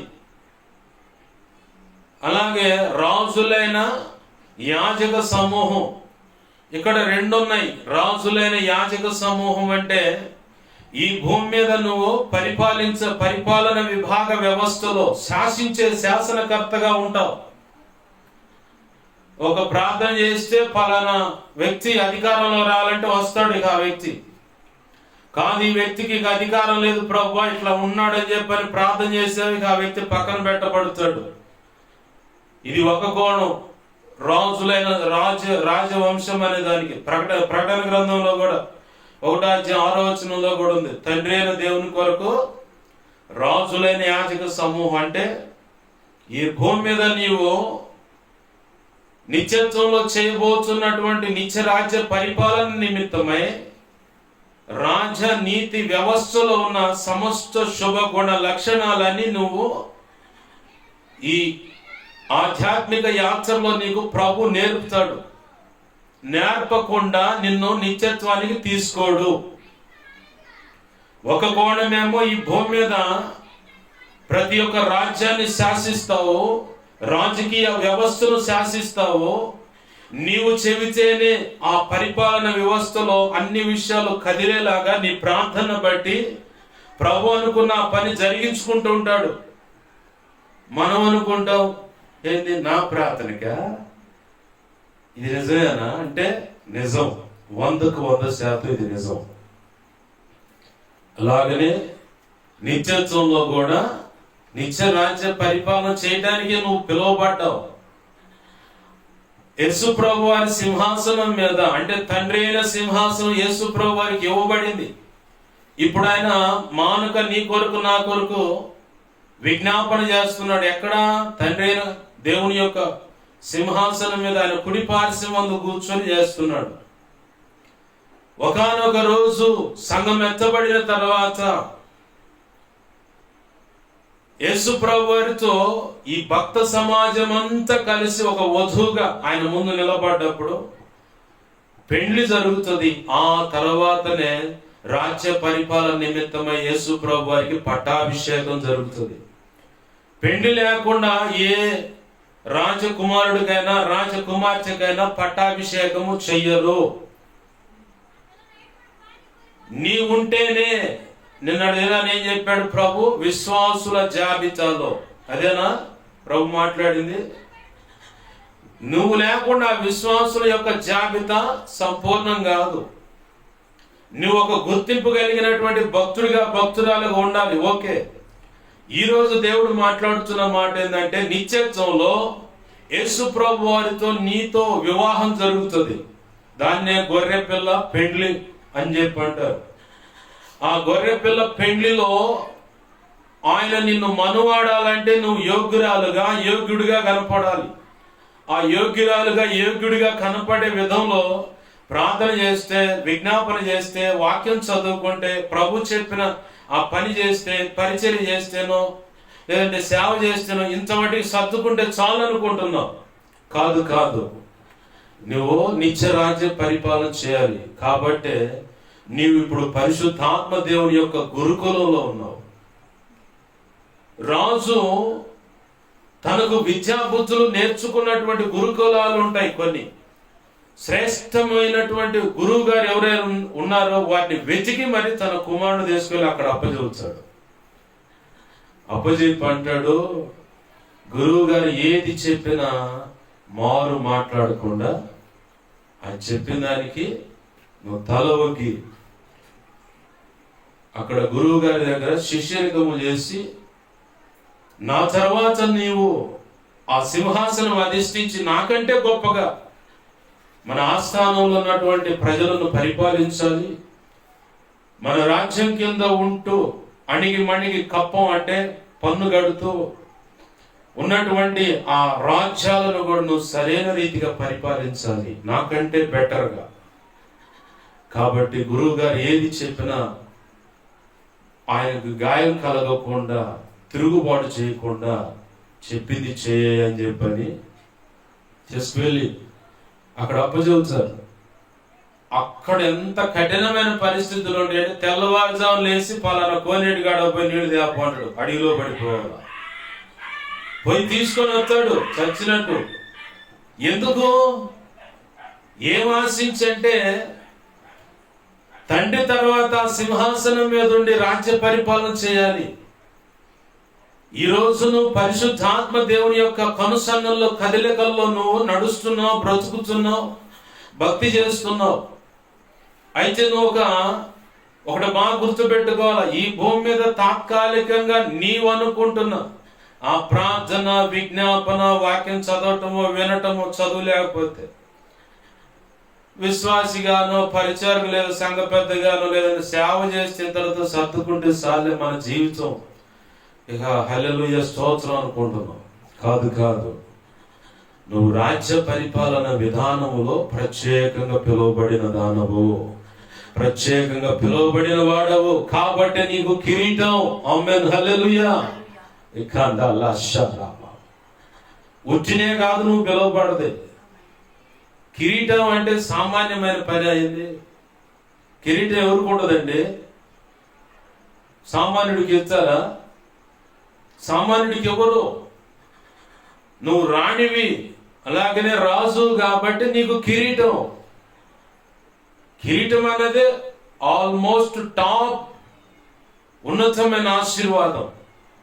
అందుకు పిలువబడ్డావు నువ్వు. కాబట్టే ప్రభు నిన్ను నిత్యరాజ్య పరిపాలనలో ప్రథమ భూమి కంటే నువ్వు మొట్టమొదటిగా ప్రాతినిధ్యం వహించాలని, నీవే ముందుండాలని ఆయన ఆశపడి నీకు ఆ కిరీటాన్ని, మహిమ కిరీటమైన, జీవ కిరీటమైన, నీతి కిరీటమైన, అక్షయ కిరీటమైన, ఇలా కిరీటాలు ఉన్నాయి. ఇవెందుకు ఇస్తాను నీకు అంటున్నాడంటే ప్రభు నువ్వు పరిపాలన చేయాలి. కాబట్టి 1 కొరింథీ పత్రిక 11వ అధ్యాయంలోనే ఒక మాట ఉంది. పౌలు భక్తుడు అంటాడు, రోమ పత్రికలోనూ ఆయన అన్నాడు, ఎదుటి మనిషికి నువ్వు తీర్పు తీర్చమాకు, తీర్పు తీర్చడానికి నువ్వెవడు అని. యేసు ప్రభు గారు కూడా చెప్పాడు, తీర్పు తీర్చమాకండి, తీర్పు తీర్చుట దేవుని పని అని. అయితే పౌలు భక్తుడు ఇంకొకరు ముందుకు అడిగేసి పరిశుద్ధాత్మ దేవుని ద్వారా ఆయన చెప్పాడు కదా, యేసు ప్రభు వారి ద్వారా అందరి సంగతులు ఏమైతే ఈ ప్రపంచానికి ఉన్నాయో వాటిలో కొంత మొత్తం యావచ్చులో చాలా మటుకు నా ద్వారా ఆయన చెబుతున్నాడు అని చెప్పాడు. ఆమేన్, హల్లెలూయా. అదే మాట్లాడు పత్రికలో వెతుక్కోండి, కావాలని రిఫరెన్స్ చదవట్లా, మెదడు పదును పెట్టాలిగా, అందుకని రిఫరెన్స్ చదువుతలేదు. పౌలు భక్తుడు అంటున్నాడు 1 కొరింథీ 11వ అధ్యాయంలో, తీర్పు తీర్చడం నేర్చుకోండి. ఏం చేయాలా? తీర్పు తీర్చడం నేర్చుకోండి. ఎందుకంటే మొట్టమొదటిగా నువ్వు ఎవరికి తీర్పు తీరుస్తావంటే దేవుని మీద తిరుగుబాటు చేసి అపవాది యొక్క ఉరిలో చిక్కబడిన వారు. యోధా పత్రిక సాక్ష్యం ఇస్తుంది, చీకటి బిళంలో బంధించబడ్డ కొంతమంది దేవదూతలు ఉన్నారు, కొంతమంది మధ్యాకాశానికి త్రోసివేయబడ్డారంటే దేవుని సన్నిధి నుంచి త్రోసివేయబడ్డారు. వీళ్ళ మొత్తానికి నువ్వు మొట్టమొదటి తీర్పు తీర్చాలి. ఆమేన్, హల్లెలూయా. ఆ తర్వాత ఈ లోకస్తులకు తీర్పు తీర్చాలి. ఎవరికి? నువ్వు చేయాల్సిన పని ఏంటంటే మొట్టమొదటి నువ్వు తీర్పు తీర్చాల్సింది నీ చేతుల్లో ఉన్న ఆ బాధ్యత. అది క్రైస్తవ ప్రపంచానికి గ్రహింపులోకి రాకుండా ఆశీర్వాదాలు, ప్రవచనాలు, అద్భుతాలు, స్వస్థతలు, సూచక్రియలు ఈ పరంపరలోనే పరిచయం కొనసాగిపోతా ఉంది. కానీ యావత్ ప్రపంచంలో 90% ఇదే పరిచయం కొనసాగుతుంది. సంఘ క్రమాలు ఇదే కనపడుతుంది. తీర్పు తీర్చడం నువ్వు నేర్చుకోవాలి. ఎలా భాష గారు నాకు జాత కాదు అంటే పరిశుద్ధాత్మ దేవుడు అనే గురువు గారు నీకు ఉన్నాడు. ఆయన గురుకులం ఏంటంటే ఏకాంతంగా రహస్యంగా ఆయన సన్నిధిలో కూర్చొని, అయ్యా తీర్పు తీర్చడం ఎలా నాకు నేర్పు, ఏ విషయంలో ఎలా తీర్పు తీర్చాలో నాకు నేర్పు అంటే ఖచ్చితంగా నా ప్రభు కృపను బట్టి ఆయన నీకు నేర్పుతాడు. నేను నేర్చుకున్నాను కాబట్టి చెబుతున్నా మాట. తీర్పు తీర్చడం నువ్వు నేర్చుకోవాలి. ఎవరికి మొదటిగా నీ వంచుగా నీ చేతుల మీద ఉన్న భారం, బాధ్యత ఏంటంటే యేసు ప్రభు వారు, తండ్రి అయిన దేవుడు, పరిశుద్ధాత్మ దేవుడు ముగ్గురు కలిసి నీకు అప్పచెప్పిన 2 బాధ్యతలు ఉన్నాయి. ఒకటి, దేవదూతలకు నువ్వు తీర్పు తీర్చాలి. అలాగని ఈ లోకానికి కూడా, లోకస్తులు కూడా నువ్వు తీర్పు తీర్చాలి. ఇవి 2 నీకు అప్పచెప్పబడ్డాయి. ఈ రెండిటి మరుగై ఉన్నది ఇంకో సంగతి ఏంటంటే యేసు ప్రభు వారితో కలిసి ఆ నూతన యెరూషలేము పట్టణంలో, నూతన జనాంగం మధ్యలో యుగ యుగాలు నిత్య రాజ్య పరిపాలన చేయాలి. ఆమేన్, హల్లెలూయా. అందుకు ప్రత్యేకంగా పిలువబడ్డాను. ఈ భూమి మీద ఎవ్వరు నీకు ఇవ్వనటువంటి ఉన్నతమైన ఆధిక్యత అది. యేసు ప్రభువాన్ని నమ్ముకోవడం వల్ల, యేసు ప్రభువాన్ని ఆశించడం వల్ల, యేసు ప్రభువాన్ని శరణు అని జొచ్చడం వల్ల నీకు ఒరిగేది ఏంటంటే నిత్యత్వంలో ఆ బహుమతులు కానీ, ఆ పరిపాలన కానీ. నేను నేర్చుకున్నానండి ఆ తీర్పు తీర్చడం. ఆ మధ్యకాలం, ఇదే కాలంలో ఓ పరిచర్య ఉండేది. దాంట్లో ఒక ఆయన ఉండేవాడు, శనివారం ఆరాధన ఆయన. నేను చూశాను, సిగరెట్ తాగుతున్నాడు. నేను అన్నా, ఇటు చేస్తా, నువ్వు సిగరెట్ తాగుతున్నావు, నరకానికి పోతావు. దేవుడు నాకు చెప్పడానికి నరకం, దేవుడు నాకు ఇచ్చాడు అధికారం, ఇది మానుకోకపోతే ఖచ్చితంగా నరకానికే పోతావు. అది ఇదని చెప్పని డిబేట్, అది ఇది అన్నావు. తెలుసుకో, నీ బ్యాచ్ ఎవరున్నారు వాళ్ళు కూడా ఇదే తంత అయితే వాళ్ళు కూడా నరకానికే పోతారు. వాడు కూడా ఉండు, ఓరకు తిరుగుతూ ఉండు, తింటా, అది ఇది అని చెప్పని అంటావంటే నువ్వు ఏమన్నా అనుకో, పద్ధతి మార్చుకోకపోతే ఖచ్చితంగా నరకానికి పోతావు. ఎందుకు ఈ మాట అంటే క్రీస్తు న్యాయపీఠం యొక్క న్యాయ విధులేంటో రహస్యమందు పరిశుద్ధాత్మ దేవుని పాదాలు పట్టుకొని నువ్వు అడిగితే ఖచ్చితంగా ఆయన నీకు బోధిస్తాడు, నేర్పుతాడు. తీర్పు తీర్చడం అనే విషయాన్ని ఖచ్చితంగా నీకు నేర్పుతాడు. ఈరోజు క్రైస్తవ ప్రపంచంలో నేను బాగా గమనించింది, ప్రతి దైవజనుడు ఈ విషయాన్ని పక్కన పెడతాడు. నువ్వు అంగహీనుడిగానో, కుంటివాడిగానో, చెవిటివాడిగానో, మోగవాడిగానో, లేదంటే కాలవుడని చెయ్యవుడని చెప్పాలి, ఇట్లా ఆధ్యాత్మిక పరిస్థితిలో ఉన్నటువంటి వ్యక్తిగా నువ్వు నిత్యత్వానికి వెళ్ళటానికి దేవుడు కోరుకోవాలి. సంపూర్ణుడిగా అంటే ఏ కోణంలో చూసినా యేసు ప్రభువు కనపడాలి నీలో. ఎందుకంటే ఆయన నిత్యత్వంలో రాజుగా ఉండబోతున్నాడు. ఈ భూమి మీద నీకు రాజుగా ఉన్నాడు. రాజుగారి భార్య ఎలా ఉండాలి? రాజుగారి భార్య కూడా యుద్ధ నైపుణ్యత తెలిసి ఉంటేనే, లేకపోతే ఆమె అంట్లు తవ్వుకుంటానో, వంట వండుకోవటానో, పిల్లలకి ఆలన పాలన చూసుకుంటా ఉంటే శత్రువు రహస్యంగా వచ్చి రాజు ప్రాణాలు తీయాలని చూస్తే అయ్యా దయచేసి మా ఆయన ముట్టమాకండి అంటే సరిపోద్దా? వాడు ఊరుకుంటాడా? అయితే విల్లంబు సంధించి బాణం అని వదులుతుడు, లేదంటే కత్తి తీసుకొని వచ్చి తల తెగ నరకనందు నరుకుతుడు. తను ప్రొటెక్షన్ చేసుకోవటానికైనా, తన బిడ్డలను కాపాడుకోవటానికైనా, తన భర్త ప్రాణాలు ఆపద సమయంలో ఆదుకోవటానికైనా రాణి గారికి కూడా యుద్ధ నైపుణ్యత తెలిసి ఉండాలి.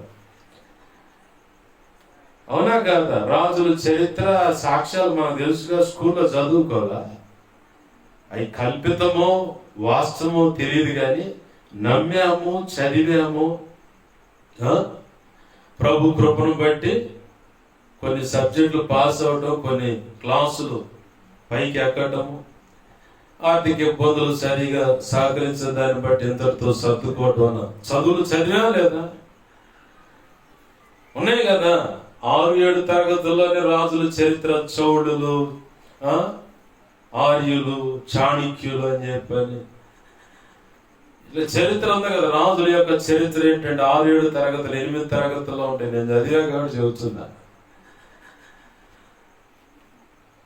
రాణి లక్ష్మీబాయి చరిత్ర చెప్పకూడదు. ఎందుకు? ఆమె తండ్రి చిన్ననాటి నుంచి ఆమెకు ఒక యుద్ధ వీరురాల్లాగా ఉండాలని చెప్పని అన్ని రకాల యుద్ధ నైపుణ్యతకు అవసరమైన ప్రతి విల్లంబు గాని ఖడ్గం వాడడం గాని అన్ని విద్యలు నేర్పించాడు ఆమె.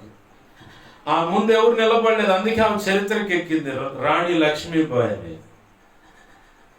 నీవు కూడా ప్రభు కృపను బట్టి యేసయ్యకు రాణిగా పిలువబడ్డావు కాబట్టి, ఆ కిరీటం నీకు నిర్ణయించబడింది కాబట్టి, నువ్వు రాజులైన రాజ్య నీతిలో నువ్వు నేర్చుకోవాల్సిన విషయాలు ఉన్నాయి. అవి ఈ భూమి మీదనే నీకు నేర్పుతాడు. నిత్యత్వం పోయిన తర్వాత నేర్పేది ఏముండదు. అర్థమవుతుందా? దేవునికి మహిమ కలుగును గాక. హల్లెలూయా. ఏంటి నిత్యత్వం వెళ్ళిన తర్వాత నువ్వు నేర్చుకునేది ఏముండదు. ఏదైనా ఉంటే ఈ భూమి మీద ఉండగానే నీకు అవి నేర్పుతాడు. అవి నేర్చుకోకుండా నువ్వు ఆడికి వెళ్ళినా ఆ నూతన యెరూషలేము పట్టణంలో ఎక్కడో ఆ పాలేరుగా అయ్యో పనులకు సాగు అక్కడే నువ్వు పరిమితం అవుతావు, కానీ ఉన్నత స్థితిలో నువ్వు ఉండలేవు. మానవ బుద్ధి ఏంటి? కట్టుకోవడానికి సరైన బట్టలు లేకపోయినా సమాజంలో గౌరవ మర్యాదలు దక్కాల. ఎవడైనా ఒక్కరో కాస్త అవమానపరిచినట్టుగా మనతో మాట్లాడినా వ్యవహరించినా మన కట్టు బొట్టు వ్యవహారాలను చూసి ఏం లేదా అన్నట్టుగా పక్కన పెట్టి ఇంకొకళ్ళు ఎవరో మంచి వస్త్రాలు కట్టుకున్నామని దగ్గరకు తీస్తుంటే మనకి ఎంత బాధగా ఉంటుంది. మన స్థాయి, మన పరిస్థితులు ఏమైనా మనం కోరుకునేది మాత్రం ఆ ఉన్నత స్థితి, ఆ ఉన్నతమైన గౌరవ మర్యాదలు, ఆప్యాయంగా పలకరించడం ఖచ్చితంగా మనం కోరుకుంటాం కదా. వాస్తవం ఒప్పుకున్నాడు. ఇక్కడ అబద్ధం ఆడటానికి ఎవరు లేదు, ఏమి లేదు, దాచుకోవడానికి కూడా ఏమి లేదు. నువ్వైనా నేనైనా నన్ను అందరూ గౌరవించాలని. మరి ఇక్కడ భూమి మీదే దానికి అంతగా ప్రాధాన్యత నువ్వు ఇస్తుంటే, ఈ భూమి మీద మహా ఉంటే 70 80 ప్రభు కృపనిస్తే 120 ఇంకంతకంటే ఏమైనా ఉండొచ్చేమో. ఈ కాస్త కాలంలోనే ఇంతగా నువ్వు పరితపిస్తే యుగ యుగాలు నిత్యత్వంలో ఆయనతో కలిసి బ్రతకబోతున్నావు, ఆయనతో కలిసి ఉండబోతున్నావు. మరి ఉన్నత స్థితి నాకు కావాలని ఎందుకు తపన ఉండట్లేదు అంటే, పాస్టర్ గారు అది కనపడచలేదు, ఈ భూమి మీద అయితే అన్ని కనపడుతున్నాయి. ఇట్లా ఈ చెత్త ఆలోచనలో మట్టి సంబంధించిన ఆ మైండ్ ఉండబట్టే మనం ఇంకా అణగారిపోయిన పరిస్థితి. ఏది సమాజంలో కాదు, ఆధ్యాత్మిక జీవితంలో అణగారిపోయిన పరిస్థితి కనపడుతుంది. పౌలు భక్తుడు అంటాడు, జట్టి అయిన వాడు నియమం ప్రకారం పోరాడుతాడు. ఎందుకంటే బహుమతి నాకు కావాలి, ఆ కిరీటం నాకు కావాలి. ప్రభు ఏమో నిన్ను ఉన్నతంగా ఆయన పక్కన కూర్చోబెట్టుకోవాలని ఆశ కలిగి ఆయన పరితపిస్తా నీ వైపు చూస్తూ ఉంటే, ఇలాగనే లేఖన కాంతిలో నుంచి నిన్ను సంధిస్తా ఈ శబ్దంతరాల ద్వారా కానీ, సంఘంలో కానీ, ఆయా రీతి సువార్త సభల్లో కానీ, బహిరంగ సభల్లో కానీ, వీధి కూటాల్లో కానీ, కృతజ్ఞత కూటంలో కానీ నిన్ను సంధిస్తున్నాడు. ఆయన నీతో మాట్లాడుతున్నాడు, సూటిగా నిన్నే తడుతున్నాడు అలా నీ హృదయాన్ని. అయినా సరే మొద్దుబారిపోయిన వ్యవహారం అంతా ఇట్లా ఉండబట్టే ప్రభు అన్నాడు యెషయా గ్రంథం 6:9-10 యెషయాతో, నువ్వు చెబుతా ఉంటే వారి హృదయాలు చెవులన్నీ కొవ్వుతో మందంగా మారిపోయేలాగా చేస్తా. ఎందుకంటే చెప్పి చెప్పి విసిగెత్తిపోయింది. దశమ భాగము సంబంధిత శేషం మాత్రమే ఉండదు. మిగతా వాళ్ళందరూ కొట్టేది అదేంది ప్రభు అట్ట చెబుతామంటే, చెప్పా ఎంత చెప్పిన వాళ్ళు అంతే ఉంటున్నారు. అలా మార్పు రావట్లేదు. కాబట్టి మొత్తాన్ని తుడిచేసి చెట్టు ఉంటుంది కదా, దాన్ని నేల గంట నరికేస్తే మొద్దు ఉంటుంది. ఆ మొద్దులోంచి చిన్న చిగురు పడుతుంది. ఆ జాలు దాన్ని అంకురం అంటారు, చిగురు అంటారు. ఆ కాస్త జాలు మిగతాది మొత్తం నేను తెచ్చుకోవటానికి అన్నాడు ఆయన. అంత భయంకరమైన పరిస్థితి మనకు సంభవించక మునిపే ప్రభు పాదాలు పట్టుకొని, అయ్యా పొరపాటు క్షమించు, నేను దిద్దుకుంటున్నాను అయ్యా అని చెప్పి ఆయన పాదాలు పట్టుకుంటే ఎంత మేలో. రాజులైన ఆ యాజకత్వం అంటే నిత్యము తండ్రి అయిన దేవుని యొక్క ఉగ్రత ఈ ప్రపంచం మీద, ప్రజల మీద, నీ స్వజనుల మీద, నీ చుట్టుపక్కల ఉన్న వాళ్ళ మీద పడకుండా యేసు నామాన్ని ఆశ్రయిస్తూ ఆ నామము పేరట నేను మౌనక ప్రార్థన చేయాలా, విజ్ఞాపన చేయాలి. యాజకత్వం అంటే అదే. ఇజ్రాయేలీలో లేవీలైన యాజకుల దగ్గరికి పాప పరిహారార్థమైన బలి గాని, ప్రాయశ్చిత్తార్థమైన బలి గాని, కొన్ని బలులు ఉన్నాయి. ఆ బలులన్నీ వాళ్ళు డైరెక్ట్ గా పోయి అర్పించరు. యెరూషలేము దేవాలయం ఎదుట ఆ గుమ్మంలో కూడా పోరు, ఎదుట నిలబడతారు. యాజకులు రాగాలి. ఎందుకు ఈ అర్పణ అంటే ఆ లేవి కాండంలో ఉన్నది నియమాలు, అర్పణకు సంబంధించినవి. ఆ అర్పణలు తీసుకొని రాగానే వాళ్ళకి ఇస్తారు. అయ్యా, సంవత్సరం మొత్తం మీద మా కుటుంబం మీద ఉన్న దోషమంతా నివారణ ఉన్నట్లుగా పాప ప్రాయశ్చిత్తార్థమైన బలి తెచ్చారు. ఎన్ని కోడలు ఎన్ని తెచ్చావు, పొట్టేళ్ళు ఎన్ని తెచ్చావు, గోవులు ఏమైనా తెచ్చావా, పిండి తెచ్చావా, ఒలివ నూనె తెచ్చావా, అప్పములు తెచ్చావా, ఏమేమి తెచ్చు, నియమం ప్రకారం ఉన్నాయా? ఉన్నాయ్యా, సరే అని చెప్పని వాళ్ళు బలి అర్పణ చేస్తారు. అంటే వారు పాప ప్రాయశ్చిత్తార్థమైన బలి సంవత్సర కాలం అంతటి మొత్తం మీద. అయితే ఈరోజు నీవే డైరెక్ట్ గా దేవుని ఆలయంలోకి వెళ్లి మోకాళ్ళేసి ప్రార్థన చేయడానికి అవకాశం ఇచ్చాడు దేవుడు. ఆమేన్, హల్లెలూయా. ఆ రోజు ఆడకూతురు వెళ్లి మందిరంలో మోకాళ్ళు వేయడానికి లేదు అవకాశం. ఇంటికి యజమానుడు మాత్రమే రావాలా, ఇంటికి యజమానుడు మాత్రమే రావాలి. ఆయనే వచ్చి ఆ వ్యవహారం అంతా చూసుకొని వెళ్ళాలి. ఆడకూతురు ఇంటికాడే పడిగాపు కాసుకుంటే ఆడే ఏదైనా భర్తల ద్వారా భక్తి నేర్చుకోవటమే తప్ప రెండోది లేదు. కానీ ఈరోజు నీకు నెలసరి వచ్చిందన్న అడ్డుకట్టలేదు. విగ్రహారాధన సంబంధించి అయితే నెలసరి ఒకడు 3 రోజులు, ఒకడికి 5 రోజులు ఉంటుంది. 5వ రోజు 6వ రోజు తలస్నానం చేసిన తర్వాతే ఆ దేవాలయంకైనా దేవుడి దగ్గరికైనా వెళ్ళడానికి అవకాశం ఉంది. ఇలాంటి పద్ధతి పాత నిబంధనలో యెరూషలేం పట్టణంలోకి అంటే ఆ దేవాలయం దగ్గరకు ఆ ప్రాంతంలో సమీపించాలన్నా కడగా ఉన్న స్త్రీ అని ఉంటుంది బైబిల్లో. నెలసరి వచ్చిందని అర్థం.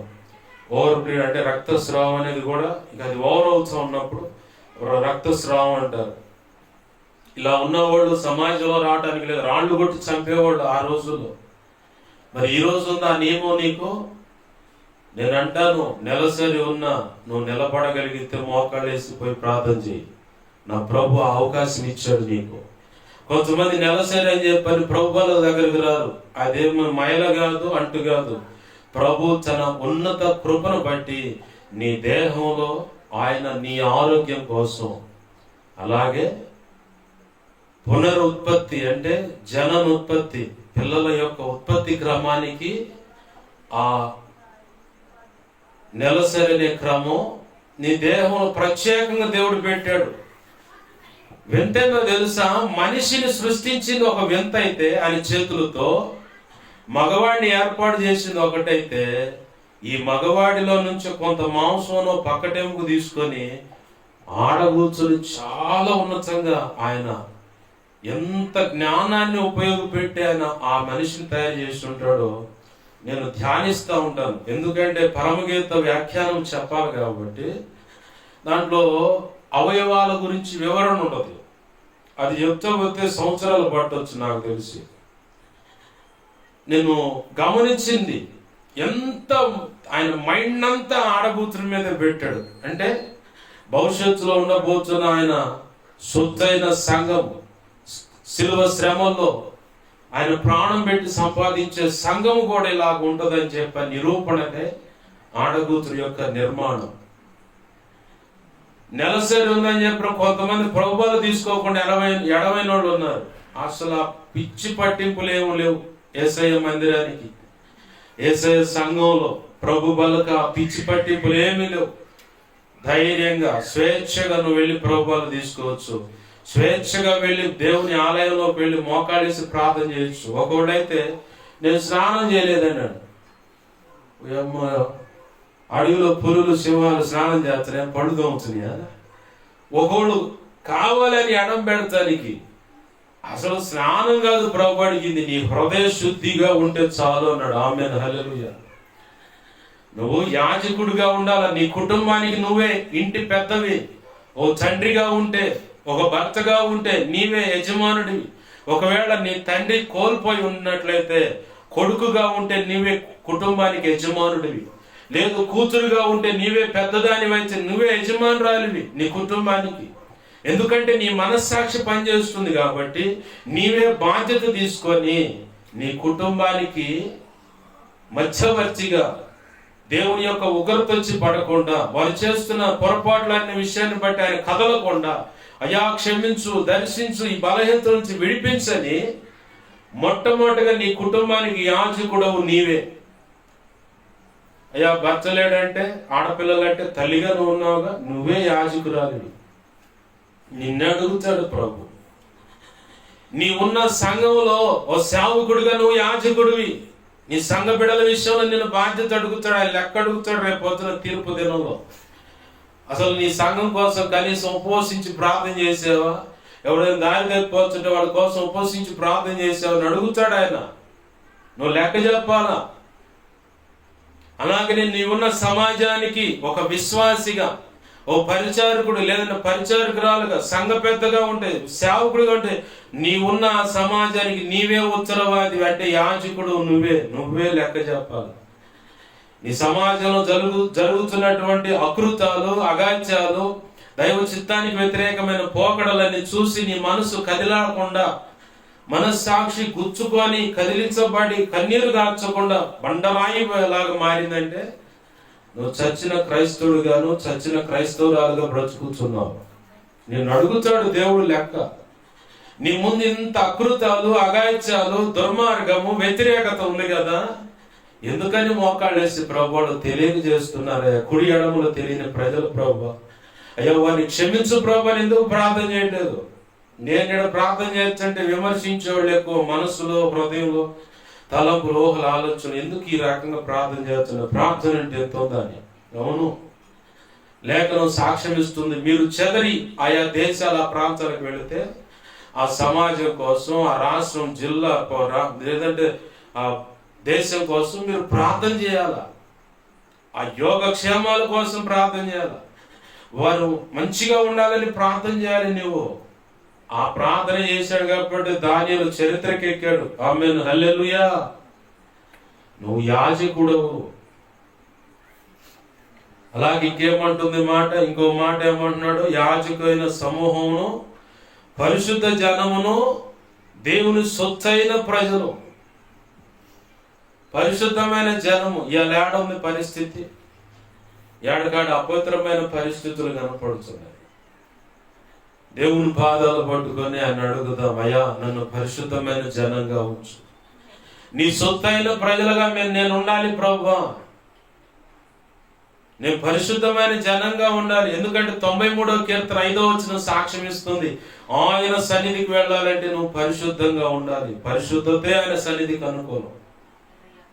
హృదయములైనా, మనసులైనా, తలంపులైనా ఏ దుర్మార్గతున్నా గానీ నువ్వు దోషివే. వాటన్నిటినీ చిన్నంగా ఒక్కసారిగా బావు ఆయన పాదాలు పట్టుకుని, అయ్యా ఇది తీసే, ఇది తీసే, ఇది తీసే అంటే ఆయనే నీకు కొన్ని ట్రైనింగ్ ఇచ్చి నీకు నువ్వు తీసేసుకునేలాగా చేస్తాడు. అప్పుడు ఆయన పరిశుద్ధమైన జనంగా నువ్వు మారిపోతావు. ఇక నీలో ఏ లోపం కనపడదు. నిన్ను చూస్తే ఇంకంత యేసు ప్రభు వారే కనపడుతుంటాడు. ఏమిలో యేసు ప్రభు వారు కనపడుతున్నాడండి, ఇతనులో యేసు ప్రభు వారు కనపడుతున్నాడండి అని చెప్పని అన్యులు సాక్ష్యం ఇస్తారు నీ గురించి. క్రైస్తవత్వం సాక్ష్యం ఇవ్వటం కాదు, అన్యులు సాక్ష్యం ఇస్తారు నీ గురించి.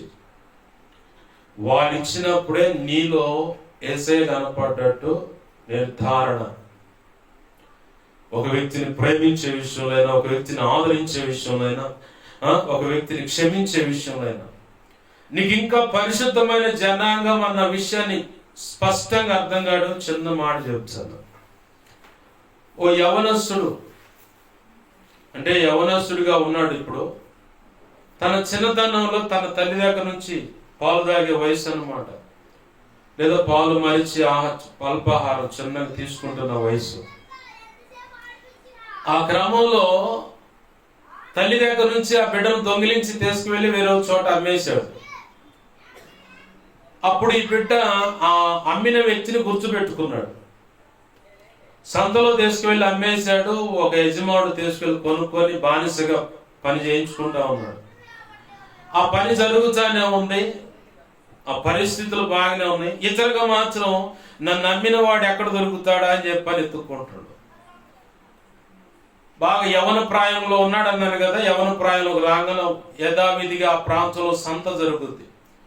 వారానికో నెలకు ఒకసారి. ఇప్పుడు మనకి గనక ప్రతి గురువారము బస్టాండ్ దగ్గర గేదెల సంత జరిగినట్టుగా మల్లేపల్లి ఆ ప్రాంతంలో కూడా వారానికి ఒకసారి అడవి ప్రాంతంలో ఉన్న సంపద అంతా రోడ్డు మీదకి వచ్చింది.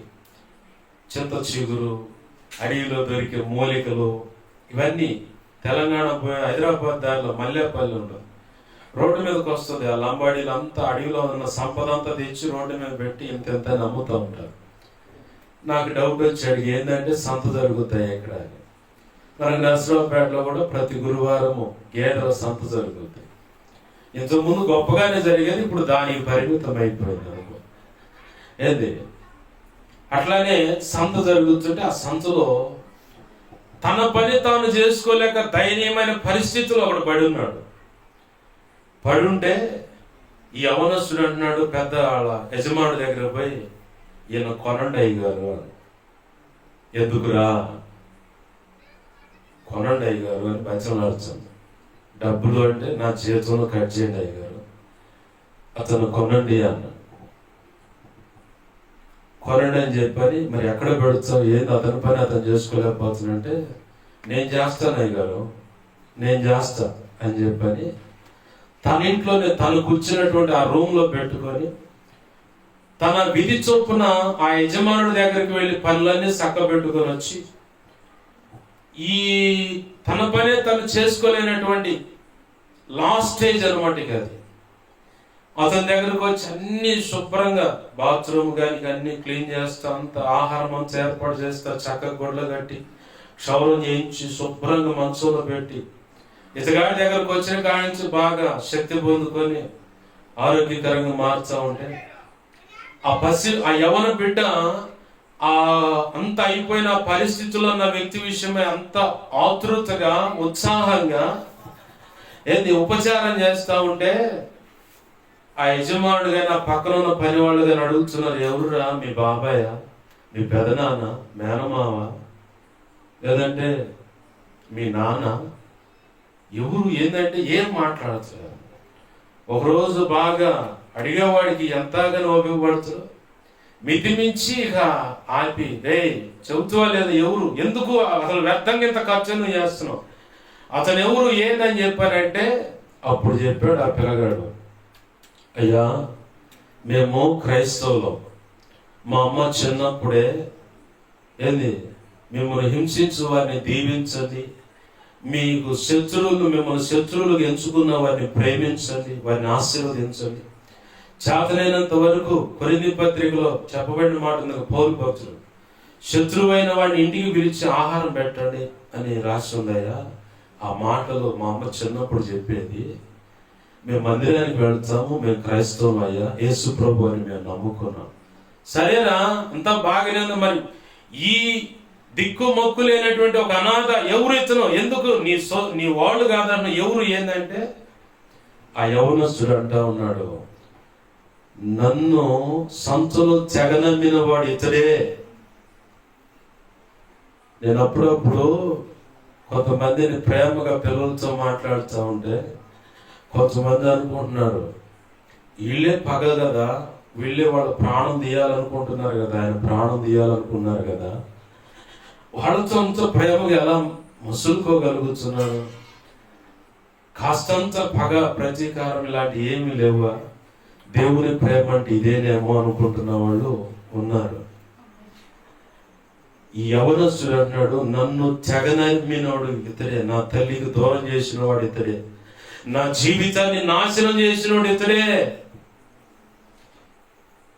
నా దేవుడు చెప్పాడండి, శత్రువును ప్రేమించు, మిమ్మల్ని హింసించు వారిని దీవించు, వారి క్షేమం కోసం ప్రార్థించు, ఆకలి కొనుంటే ఇంటికి పిలిచి అంత అన్నం పెట్టు అని చెప్పని చిన్నప్పుడు మా అమ్మ 4 మాటలు నా మనసులో నాటింది.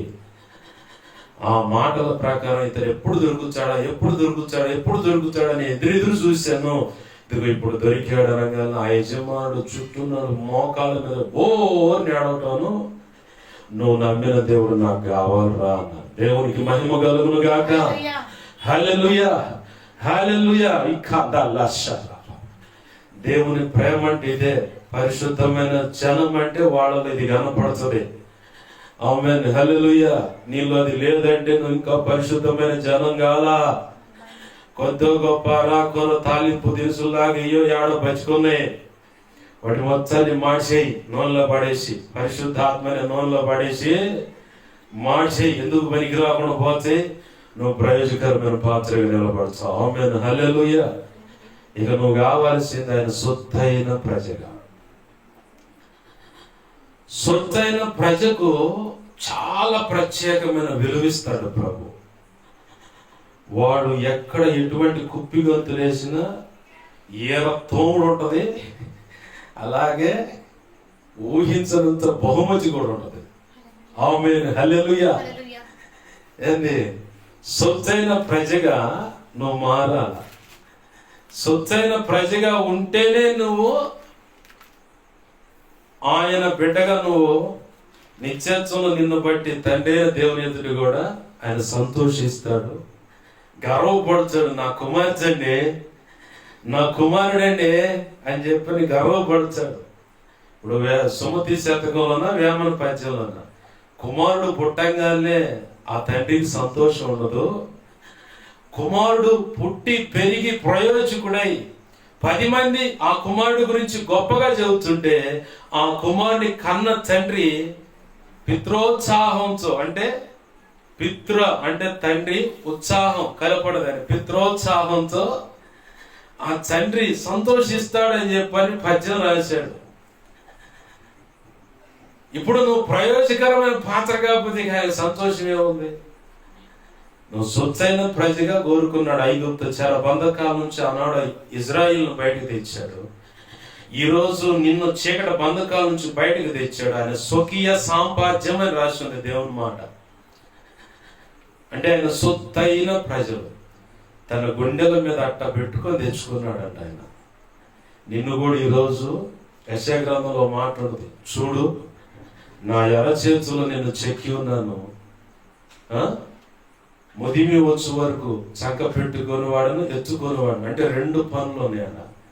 చక్క పెట్టుకునేది తల్లి, ఎత్తుకునేదేమో తండ్రి. ముదిమి వచ్చు వరకు అన్నాడు. అలాగా మన పూర్వీకులైన ఇజ్రాయిల్ని ఐగుప్తు నుంచి ఎర్ర సముద్రం దాటించి కానాన్లోకి చేర్చాడు. ఈ రోజు నిన్ను కూడా ఆయన గుండెల మీద పెట్టుకొని తన సొత్తైన ప్రజగా నడిపిస్తున్నాడు. కొంతమంది కాదని గుండెల మీద తనిల్లిపోతున్న వాళ్ళు ఉన్నారు. లోకాశలు, ధనాపేక్షతో, సుఖ సౌఖ్యాలతో, సుఖ భోగాల చేత ఏడవబడి వాటి మీద మక్కువతో యేసు ప్రభువు వారి దగ్గర అరాకొర మేలు పొంది అంతే గుండెల మీద తనిల్లిపోతున్న వాళ్ళు ఉన్నారు. కొంతమంది విగ్రహారాధన చేస్తూ, భక్తి చేస్తూ, ప్రభువులు చేయిస్తూ తన్నుతున్న వాళ్ళు ఉన్నారు. కొంతమంది ఏమో ఆయన ప్రణాళికలో నిర్ణయింపబడిన వారై ఉండి కాదని దాన్ని పక్కకు నెట్టి నా ఇష్టం, నా సౌఖ్యం, నా సంతోషం, నేను అనుకున్న ఊహా ప్రపంచం ఇలా ఉంది, ఇది కరెక్ట్ కాదు. నేను చెప్పనా, అపవాదిగాడు నిన్ను మాయ చేస్తున్నాడు. వాడు మాయ చేస్తున్నాడు. వాడి మాయ ఎలా ఉంటుందో చాలా మంది చెప్తా ఉంటే, గతంలో కూడా నేను కూడా చెప్పిన మాటలు విన్నదాన్ని బట్టి, 2 దొంగలు, బాగా తినమరిగిన దొంగలు, ఏ రాజుకు మంచి వస్త్రాల పిచ్చుందో వాళ్ళని కనుక్కోవడం ఎతకటం మొదలు పెట్టారు. ఓ రాజు దొరికాడు. వస్త్రాలంటే బో పిచ్చి. రాజులకున్న పైత్యం ఏంటంటే, ఉంటే రాజభవంతి గొప్పగా ఉండాలని, అందరికంటే గొప్పదనిపించుకోవాలని భవంతులు కడతారు. అలాగే వాళ్ళు పెట్టుకునే కిరీటం గొప్పదని చెప్పుకునేలాగా కడియమైన, కత్తెన, సింహాసనమైన, ఆయన కూర్చునేటువంటి పరిపాలన చేసే ఆవరణంలో ఉన్నటువంటి అటు ఇటు సింహాసనాలైనా ఆ యొక్క అలంకరణ అయినా ఇంత గొప్పగా ఉండాలని కోరుకుంటారు. వాళ్ళు వేసిన వస్త్రాలు కూడా గొప్పగా అందరూ చెప్పుకోవాలి, రాజవస్త్రం మామూలు విషయం అని చెప్పని. ఈ పైత్యం బాగా ఉన్న రాజు దొరికాడు ఈ దొంగలకి. వచ్చారు, మీ రాజుగారి గురించి అడిగాము, అక్కడక్కడ ఎంక్వైరీ చేశాము, అసలు ఎంత గొప్ప మంచి రాజు తెలిసింది అనగానే ఈ మధ్య రూపిపోయిండు. ఏంటయ్యా సంగతి అంటే, దేవతా వస్త్రాలు వేస్తాం. ఏ వస్త్రాలు? దేవతా వస్త్రాలు. అవునా అయ్యేటువంటి అంటే,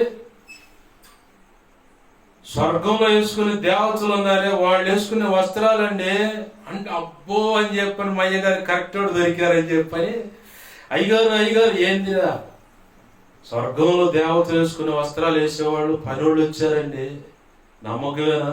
కరెక్టేనండి, అన్ని విధాలు ఆరాధీసావా? అవునండి, సరే పట్రా. వచ్చారు చెప్పారు, 40 రోజులు పడుతుంది లేదా 30 రోజులు. 30 రోజులు అనుకుందాం, మనకు అర్థం కావడానికే. కాబట్టి ఇది ఒక సబ్జెక్టు నీకు వివరంగా ఎక్కటానికి మాత్రమే ఈ మాట చెబుతుంది. తెచ్చారు, చెప్పారు. వాళ్ళు ఏమన్నారంటే, రాజా మేమేసే వస్త్రాలు బుద్ధిహీనుడికి మూర్ఖుడికి కనపడవు. ఎవరికి? బుద్ధిహీనుడికి మూర్ఖుడికి కనపడవు. నాకు తెలిసి మీ అంత జ్ఞానవంతులు ఎవరు? అవునవును, ఎవరు ఏ మామూలు విషయం అని చెప్పి ఆయన ఒప్పొంగిపోతాం. సరే, అరే అబ్బాయి వీళ్ళు చూపించండి, వీళ్ళ ఉండటానికి మగ్గవుడి చేతిలో పెట్టుకున్నారు. ఇంకంతే ఏమి లేవు వాళ్ళ దగ్గర. రాజా మరి మేము అంతా చేసిన తర్వాత మాకు సన్మానం నాకు తగ్గట్టుగా జరుగుతులే అని. రాజుగారి దగ్గర ఏముంటాయి? శిక్ష లేదంటే దెబ్బలకు కొద్దు ఉండదు, అలాగే బంగారము మణులు మాణిక్యాలకు కూడా ఆశీర్వాదాలకు కూడా కొద్దు ఉండదు. వీళ్ళు ఏం చేశారంటే, వెళ్ళారు, మగ్గంతో రెడీ చేశారు, ఓరగట్టు ఊపుతా ఉన్నారు. ఏమి లేవు ఆడ, దారాలు ఏమి లేవు. మగ్గం ఉంటే దారాలు ఉండాలిగా. ఈ పరిస్థితి ఏమి లేదు. 10 రోజుల తర్వాత రాజుగారికి డౌట్ వచ్చి, సేనాధిపతి నాకు వేస్తున్న వస్త్రాలు ఎలా ఉన్నాయి చూసి రాపోండి అంటే, అప్పట్లో రాజుగారి పక్కన బహుపర అని చెప్పని ఇలా పొగిడే వాళ్ళు ఉంటారు. అట్లానే సేనాధిపతి కదా, రాజ గంభీర రాజుగారి యొక్క సేనాధిపతి వస్తున్నాడు, హో అనగానే అరే రే అప్పుడు దాకా పడుకున్న వాళ్ళు లేచారు. మగ్గం అట్టనరు, దారం ఇట్టనరు, అట్టరా ఇట్రా అని చెప్పన్నారు. లోపలికి వచ్చి చూస్తే మగ్గం వేస్తా ఉన్నారు కానీ ఏం కనపడుతున్నా ఈ సేనాధిపతికి. ఏం సేనాధిపతి గారు ఎలా ఉన్నాయి రాజవస్త్రాలు? ఇప్పుడే 10 రోజులు అయితే పని మొదలు పెట్టంటే ఈయనకు డౌట్, ఏం కనపడుతులా. ఏందిరా అంటేనేమో వాళ్ళు చెప్పిన మాట ఉందిగా, బుద్ధిహీనులకు మూర్ఖులకి కనపడాలి. కనపడచలేదంటే ఇతని ఉద్యోగం ఊస్ట్ అయిపోద్ది. నాకెందుకు, నలుగురితో నతానేలు గుంపులో గొర్రె అని చెప్పని పోయి, అబ్బబ్బబ్బబ్బ మామూలుగా ఉన్నాయా రాజా వస్త్రాలు? అసలు ఆ పై వస్త్రం అమ్మో అప్పుడే అయిపోయినా, అవునా అని చెప్పి నేను ఉప్పొంగిపోతాను. మళ్ళీ 10 రోజులు అయిన తర్వాత మంత్రి గారిని పంపించాడు. వాళ్ళు కూడా అట్నే కేకలు పెట్టారు.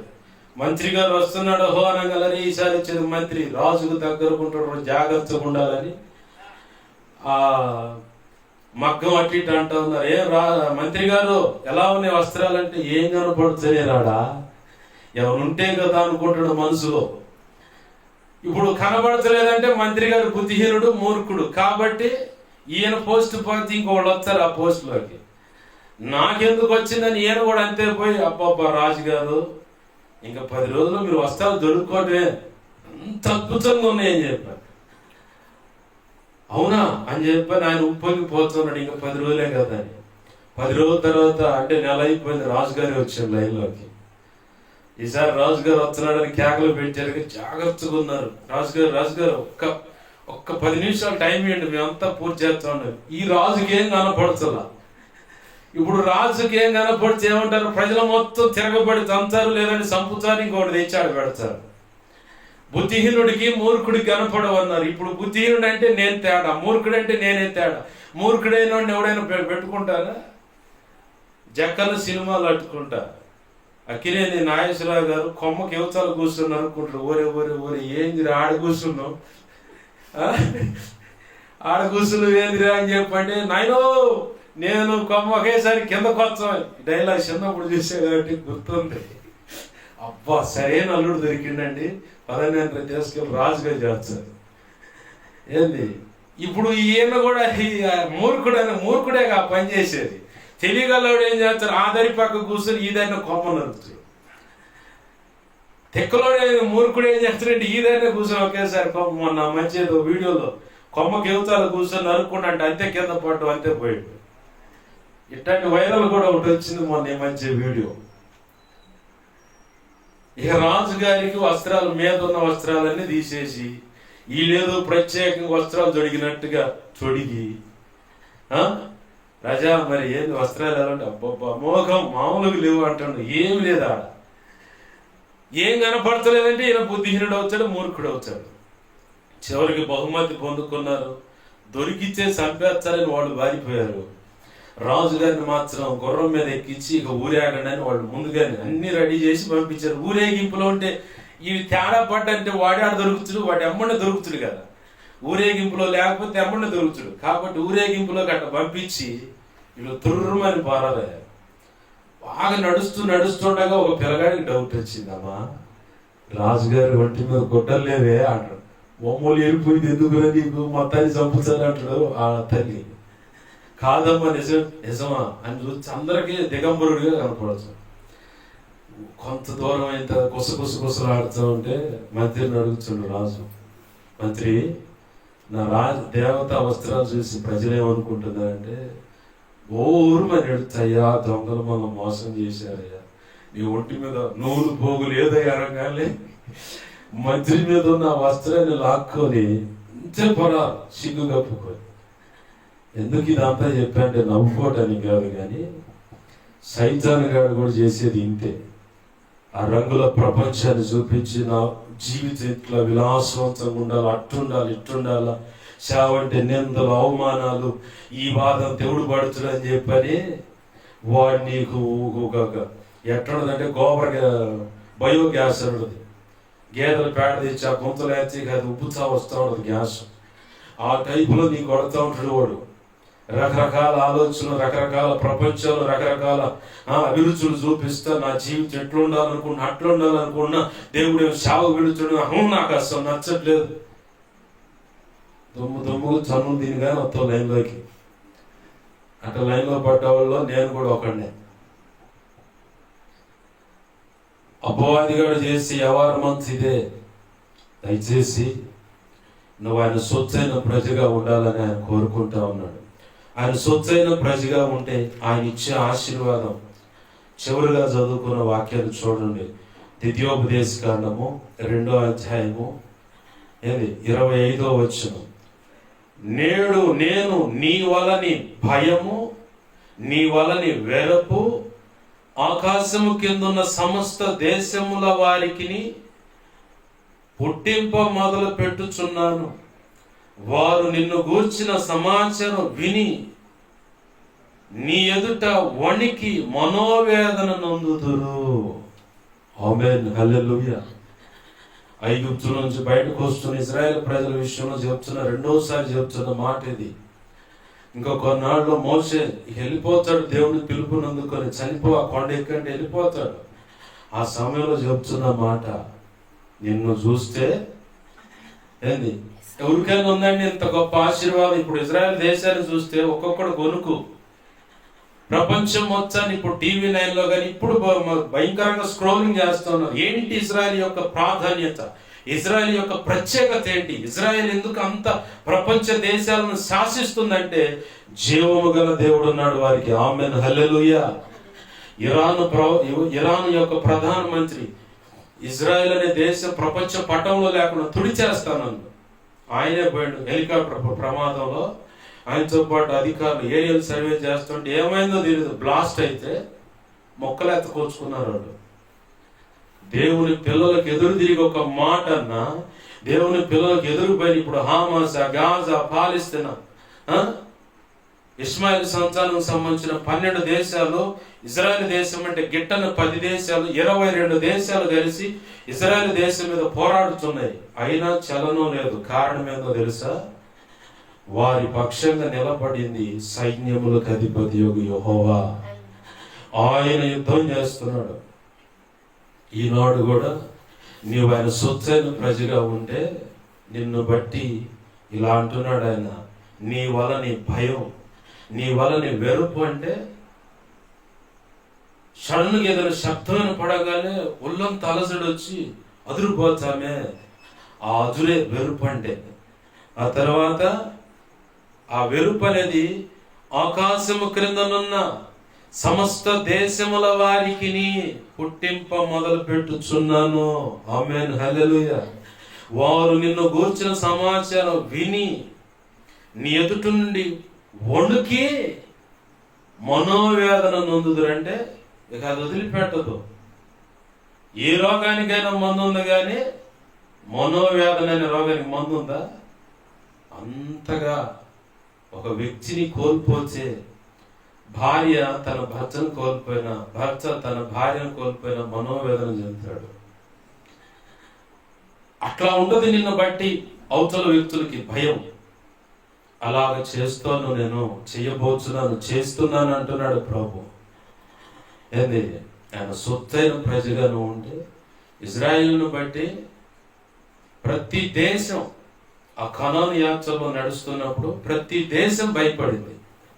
ప్రతి ఒక్కరు భయపడ్డారు. కారణం, వారి పక్షంగా వారి దేవుడు కదిలి ఐగుప్తులు 10 అద్భుతాలు చేయటమే కాదు, ఎర్ర సముద్రం పాయలవటమే, ఎరికో పట్టణం ఒక ఆయుధం ఉపయోగించకుండా మొత్తం నేలమట్టం అవటం. ఈ పైన రాసి ఉంటుంది, ఒక రాజు అట, అయ్యా డబ్బులు ఇస్తాము, నీళ్ళకి తిండికి ఏదైనా డబ్బులు ఇస్తాం, మమ్మల్ని దాటాలని అంటే ఎదురొచ్చాడు. వాళ్ళే అమాలేకీయులు. వాళ్ళని ఎలా చంపారో కూడా పక్కనోడికి తెలిసింది. కనాను దేశానికి తెలిసింది. ఎన్నో దేశాలు దాటిపోవాలా. కనాను దేశంలో ఉంది కదా రాహబ్ అనే వేశ్య. అంటుంది, అమ్మో అమ్మమ్మో, మీ దేవుడు మీ పక్షంగా కదిలి చేసిన అద్భుతాల కార్యాలను మా గుండెలు అవిసిపోయాయి. ఈ భయము ఈరోజు నీతో కూడా మాట్లాడుతున్నాడు. నిన్ను బట్టి అవతల వ్యక్తులకు, ప్రపంచ దేశాల్లో ఉన్న ప్రతి ఒక్కరికి కూడా, ప్రపంచ దేశాలకు కూడా నిన్ను బట్టి ఆ భయము, ఆ వణుకు, ఆ వెరపు అనేది, మనోవేదన అనేది నేను పుట్టిస్తాను. నువ్వు నా సొత్తైన ప్రజగా నిలబడుతున్నాడు. ఈరోజు దేవుడు నీకు ఇస్తున్న ఆశీర్వాదం, నీ బిడ్డల విషయం ఇస్తున్న ఆశీర్వాదం. దేవుని పాదాలు పట్టుకొని, ఆయన పాదాలు పట్టుకొని ప్రార్థన చేద్దాం. రండి, ప్రభువా కనికరించయ్యా అని అడుగుదాం. ఉపదేశం అయిపోయింది, ఇక దేవుని పాదాలు పట్టుకుందాం. రండి, దేవుణ్ణి అడుగుదాం. నువ్వు ఎలా ఉండాలనుకుంటున్నావు?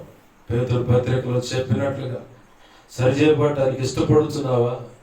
లేదు పాస్టర్ గారు, నా జీవితం నా ఇష్టం అంటే నిన్నేమండ ప్రభు స్వేచ్ఛనిచ్చాడు. ఓ ఇజ్రాయేలీనము, జీవమును మరణమును కీడు శాపాన్ని ఎదుటి పెడుతున్నా, ఆశీర్వాదాన్ని కూడా ఎదుటి పెడుతున్నా. ఏది తీసుకుంటావో అదే నీకు స్వతంత్రించుకుంటావు. నువ్వు తీసుకునే నిర్ణయాన్ని బట్టి నీ జీవితము, ఆశీర్వాదం ఆధారపడింది. శావా, ఈ అవమానాలు, నిందలు, ఈ కరువు, ఇక్కట్లు, ఇబ్బందులు నాకు వద్దనుకుంటా పో. నీ స్థానంలోకి ఇంకోళ్ళు వస్తారు, వాడు దేవుడు కృపను బట్టి వాడబడతారు, దేవుని పొందుతారు. సౌలు చెప్పిన మాట పక్కన పెడితే దావీదు ప్రయోజకరమైన పాత్ర అయ్యాడు. తప్పున సరిచేయబడ్డాడు, ఆయన కృప పొందుకున్నాడు. రండి, దేవుని పాదాలు పట్టుకొని దేవుని అడుగుతాం. ఈ మాటలను బట్టి దేవుడు నీతో ఏం మాట్లాడాడు? సూటిగా ప్రతి విషయంలో నాతో మాట్లాడుతూనే ఉన్నాడయ్యా దేవుడు అంటావా? దేవుని పాదాలు పట్టుకో. పేతురు పత్రికలో దేవుడి మాట చెప్తా ఉంది, పరిశుద్ధమైన జనముగాను, రాజులేని యాజకులుగా ఆయన గుణాతిశయములను ప్రచురించ నిమిత్తమై నువ్వు ప్రత్యేకంగా పిలువబడ్డావని లేఖనం సాక్ష్యం ఇస్తూ ఉంది. దేవుని పాదాలు పట్టుకుని ఎక్కడ దారి తప్పిపోయావు, ఎక్కడ పొరపాటు ఉందో, ప్రభువా నన్ను క్షమించయ్యా. నేను ఈరోజు ఇదిగో ఈ వర్తమానం ద్వారా నాతో మాట్లాడుతున్నావు. దేవుడు నాతోనే సూటిగా మాట్లాడుతున్నావు. దైవజనురాలా, దైవజనుడా, దేవుని రక్తంలో కడగబడిన దేవుని పిల్లలారా, పరిచారకులు, అలాగే సంఘ పెద్దలుగా నీతో కూడా మాట్లాడుతున్నాడు దేవుడు. రక్షణ లేకుండా రక్షణ సంకల్పంలో పిలువబడుతూ దేవుని యొక్క సేవకురాలుగా ఏంది నువ్వు పిలువబడ్డావు. సార్వత్రిక సంఘ సంస్కరణ పని నిమిత్తమే పిలువబడ్డావు. నీతో కూడా దేవుడు మాట్లాడుతున్నాడు. ఒకవేళ నాకొద్దు ఆ సేవ, ఆ గోల నాకొద్దు అనుకుంటే దేవుడి యొక్క ప్రయత్నం ఇంకొక రకం ఉంటుంది, భరించలేవు, ఘోరం ఉంటుంది. దేవుని పాదాలు పట్టుకొని ఆయన మాటకు సరండి. ఆయన ప్రత్యేకంగా పిలుచుకుంటున్నాడు. ఈరోజు నీతో మాట్లాడుతున్న మాట ఇది. నీ బిడ్డల విషయమై కూడా మాట్లాడుతున్న మాట ఇదే. ఇదిగో నిన్ను బట్టి నేను భయము కలిగించబోతున్నా అంటే ఎంత ఉన్నతమైన ఆశీర్వాదము, ఎంతగా దేవుడు తన యొక్క గుండెల మీద పెట్టుకొని నీ బిడ్డను నడిపిస్తున్నాడో బాగా గుర్తు పెట్టుకోవాలా. ఆయన అంటున్నాడు, నేడు నేను నీ వలని భయము. ఎంతగా నీ బిడ్డను, ఈరోజు నీ కుమార్తె యొక్క పుట్టినరోజు అన్న ఇదే నీ బిడ్డకి ఇస్తున్న వాగ్దానం ఇది. దేవుడు ఉన్నతమైన ఆశీర్వాదం ఇది. ప్రార్థన చేద్దాం. ప్రేమగల మా కన్న తండ్రి, నీకు వందనాలు, కృతజ్ఞతాస్తుతులు మా ప్రభువా. ఈ లేఖన కాంతిలోంచి నాతో అందరితో నువ్వు మాట్లాడుతున్నావు. రాజులైన సమూహం అంటే, యాజక సమూహం అంటే మొదటిగా మేము రాజనీతి భూమి మీద ఉండగానే నేర్చుకోవాలి. తీర్పు తీర్చడం అనేది మేము నేర్చుకోవాలయ్యా. చాలా మంది దైవజనులు ఇది మనం కరెక్ట్ కాదు, మనం తీర్పు తీర్చకూడదు అంటారు. కానీ పౌలు భక్తుడు అన్నాడు, నువ్వు తీర్పు తీర్చడం నేర్చుకోవాలి. ఎందుకంటే దేవదూతలకు ఈ లోకానికి నువ్వు తీర్పు తీర్చవలసిన బాధ్యత నీ మీద ఉందని 1 కొరింథీ 11 సాక్ష్యం ఇస్తుంది. ప్రభువా, నిత్య రాజ్య పరిపాలన తీర్పు ఉంది కాబట్టి ఆ మాట మేము స్వతంత్రించుకుంటూ నీ పాదాలు పట్టుకుంటున్నాం. ఇప్పటికే తీర్పు తీర్చడం నేర్చుకోనని వారే ఉన్నట్లయితే వారికి పరిశుద్ధాత్మ దేవుని యొక్క గురుకులంలో అంటే ఆయన పాదాల చెంతకు వెళ్ళి తీర్పు తీర్చడం నాకు నేర్పు ప్రభువా. దేవదూతలకును ఈ లోకానికి తీర్పు తీర్చవలసిన బాధ్యత నా భుజాల మీద పెట్టామని మొట్టమొదటి. ఆ తర్వాతనే నీతో కలిసి నిత్య రాజ్య పరిపాలన చేయాలంటున్నాను. ఎక్కడైనా రాణికి అయినా సరే, రాజుకైనా సరే రాజ్య పరిపాలన చేయడానికి యుద్ధ నైపుణ్యత తెలిసి ఉండాలి. నీతి న్యాయాలేంటో గమనించేటువంటి పరిపక్వత కలిగి ఉండాలి. కాబట్టి సొలొమోను అన్నాడు, ఇంత గొప్ప నీ ప్రజలకు నీతి న్యాయములు తీర్చగల సమర్థుడెవడు, నేను బాలున్నాయి అంటే యేసయ్య అంటున్నాడు, వివేకము గల జ్ఞాన హృదయము నీకు ఇస్తున్నాను అన్నాడు ఆయన. ఆ వివేకం గల జ్ఞాన హృదయం నీకుంటే బాలుడైన సొలొమోను ఎలా అయితే నీతి న్యాయ విధులను పసిగట్టగలిగాడో అలాగ నువ్వు కూడా కృప పొందుకుంటావు. నువ్వు అడగాల్సిందే, నీతి న్యాయములను సరిగా తీర్చుటకు వివేకము గల జ్ఞాన హృదయం నాకు ఇవ్వు ప్రభు. అది లేకే చాలా చాలా గాయపడుతున్నాను. చాలా విషయాల్లో నేను ఇంకా పసిబిడ్డగానే ఉన్నానయ్యా. రక్షణ పొందిన విధంలో నేను చాలా వయసు గలవాడిగా ఉన్నాను. కానీ లేఖన కాంచులో లేఖను నాతో మాట్లాడుతుంటే నేను ఇంకా పరిపక్వత స్థితికి రాలేదు. వయసు చూసుకుంటే పెద్దగా ఉంది, రక్షణ పొంది ఇన్ని సంవత్సరాలు నేను చెప్పుకోగలుగుతున్నాను. కానీ లేఖనాన్ని చూస్తే ఇంకా పసిబిడ్డలాగున్నానయ్యా. పౌలు భక్తుడు అన్నాడు, ఇదిగో కాలమును బట్టి మీరు చూస్తే మీరు బోధకులై ఉండవలసిన వారై ఉన్నారు. కానీ మళ్ళీ ఒకడు వచ్చి మూలోపదేశం అంటే పునాది మీకు వేసి ఆ పాల వంటి ఆహారమే మీకు పెట్టాల్సి వస్తుంది. పరిపక్వత పొందిన వాడే ఘన పదార్థము తినగలవాడు. మీరైతే అలా లేరు, అయ్యో అని చెప్పని బాధపడుతున్నాడు పౌలు. ఈరోజు పరిశుద్ధాత్మ దేవుడు కూడా ఈ మాట నీ గుర్తు చేస్తా నీతో మాట్లాడుతున్నాడు. కాలాన్ని బట్టి చూస్తే నువ్వు బోధకురాలుగా ఉండాలంటే ఒక సేవకురాలుగా ఉండాలి. ఇంకా పసితనంలో ఆ పాల ఆహారమే తీసుకుని ఆ పాలు తాగే పరిస్థితిలోను ఘన పదార్థం ఎప్పుడు తీసుకుంటావు?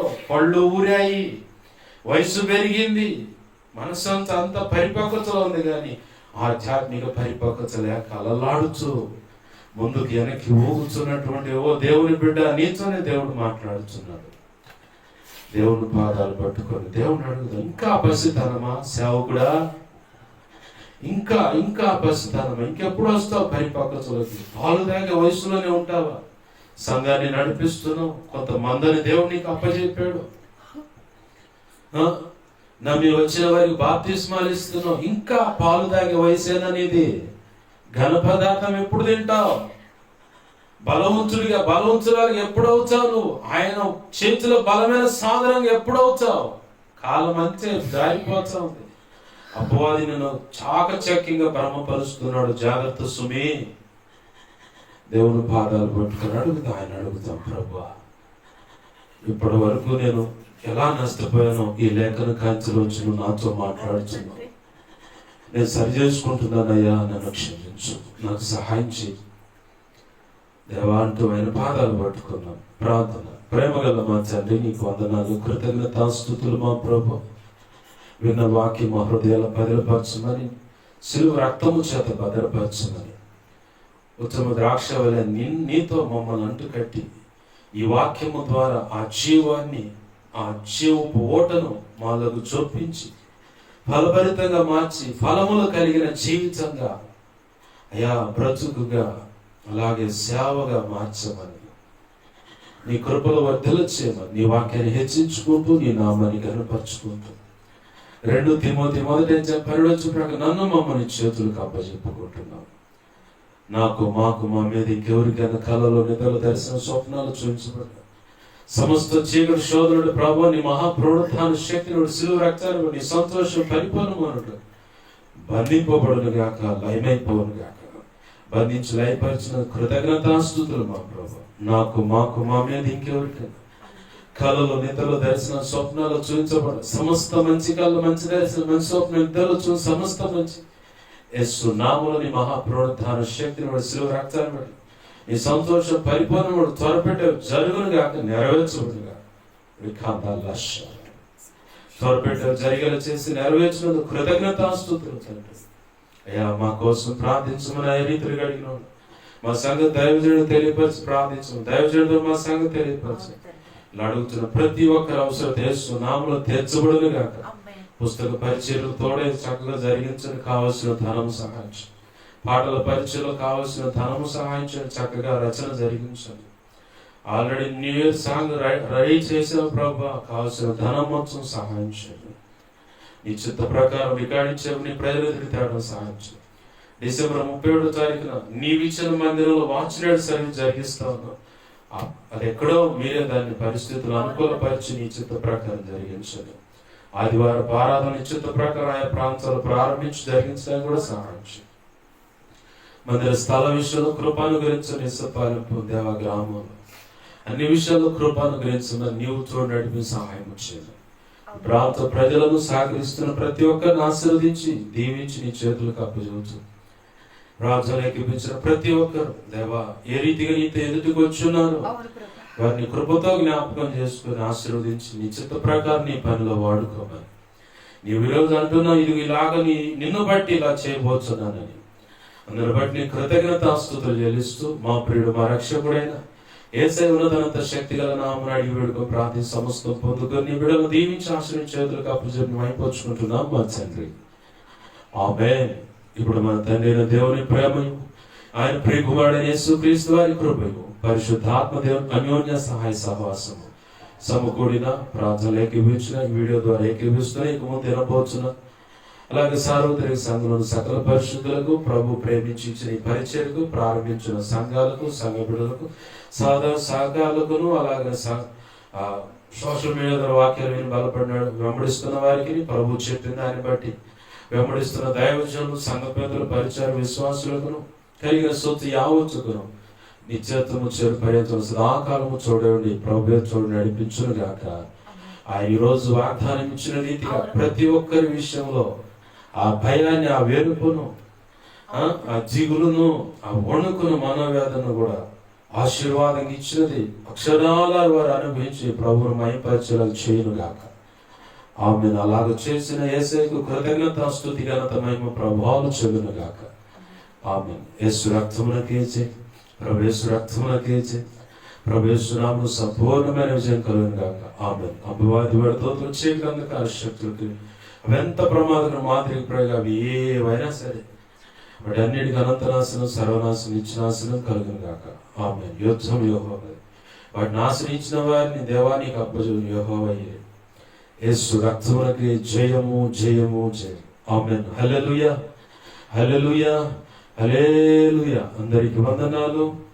ప్రభు యొక్క మహా ఉచిత కృప మనందరికి చూడండి నడిపించును గాక. ఇంతవరకు ఓర్చుకొని సహకరించిన మీ అందరినీ కూడా ప్రభు ఆధ్యాత్మిక భౌతిక ఆర్థిక ఆరోగ్య పరంగా అన్ని విధాలు ఆశీర్వదించి వర్ధలు చేసి రక్షించి ఆయన పని జరిగించుకుని గాక. ఆమేన్. ఆమేన్. అందరికీ వందనాలు.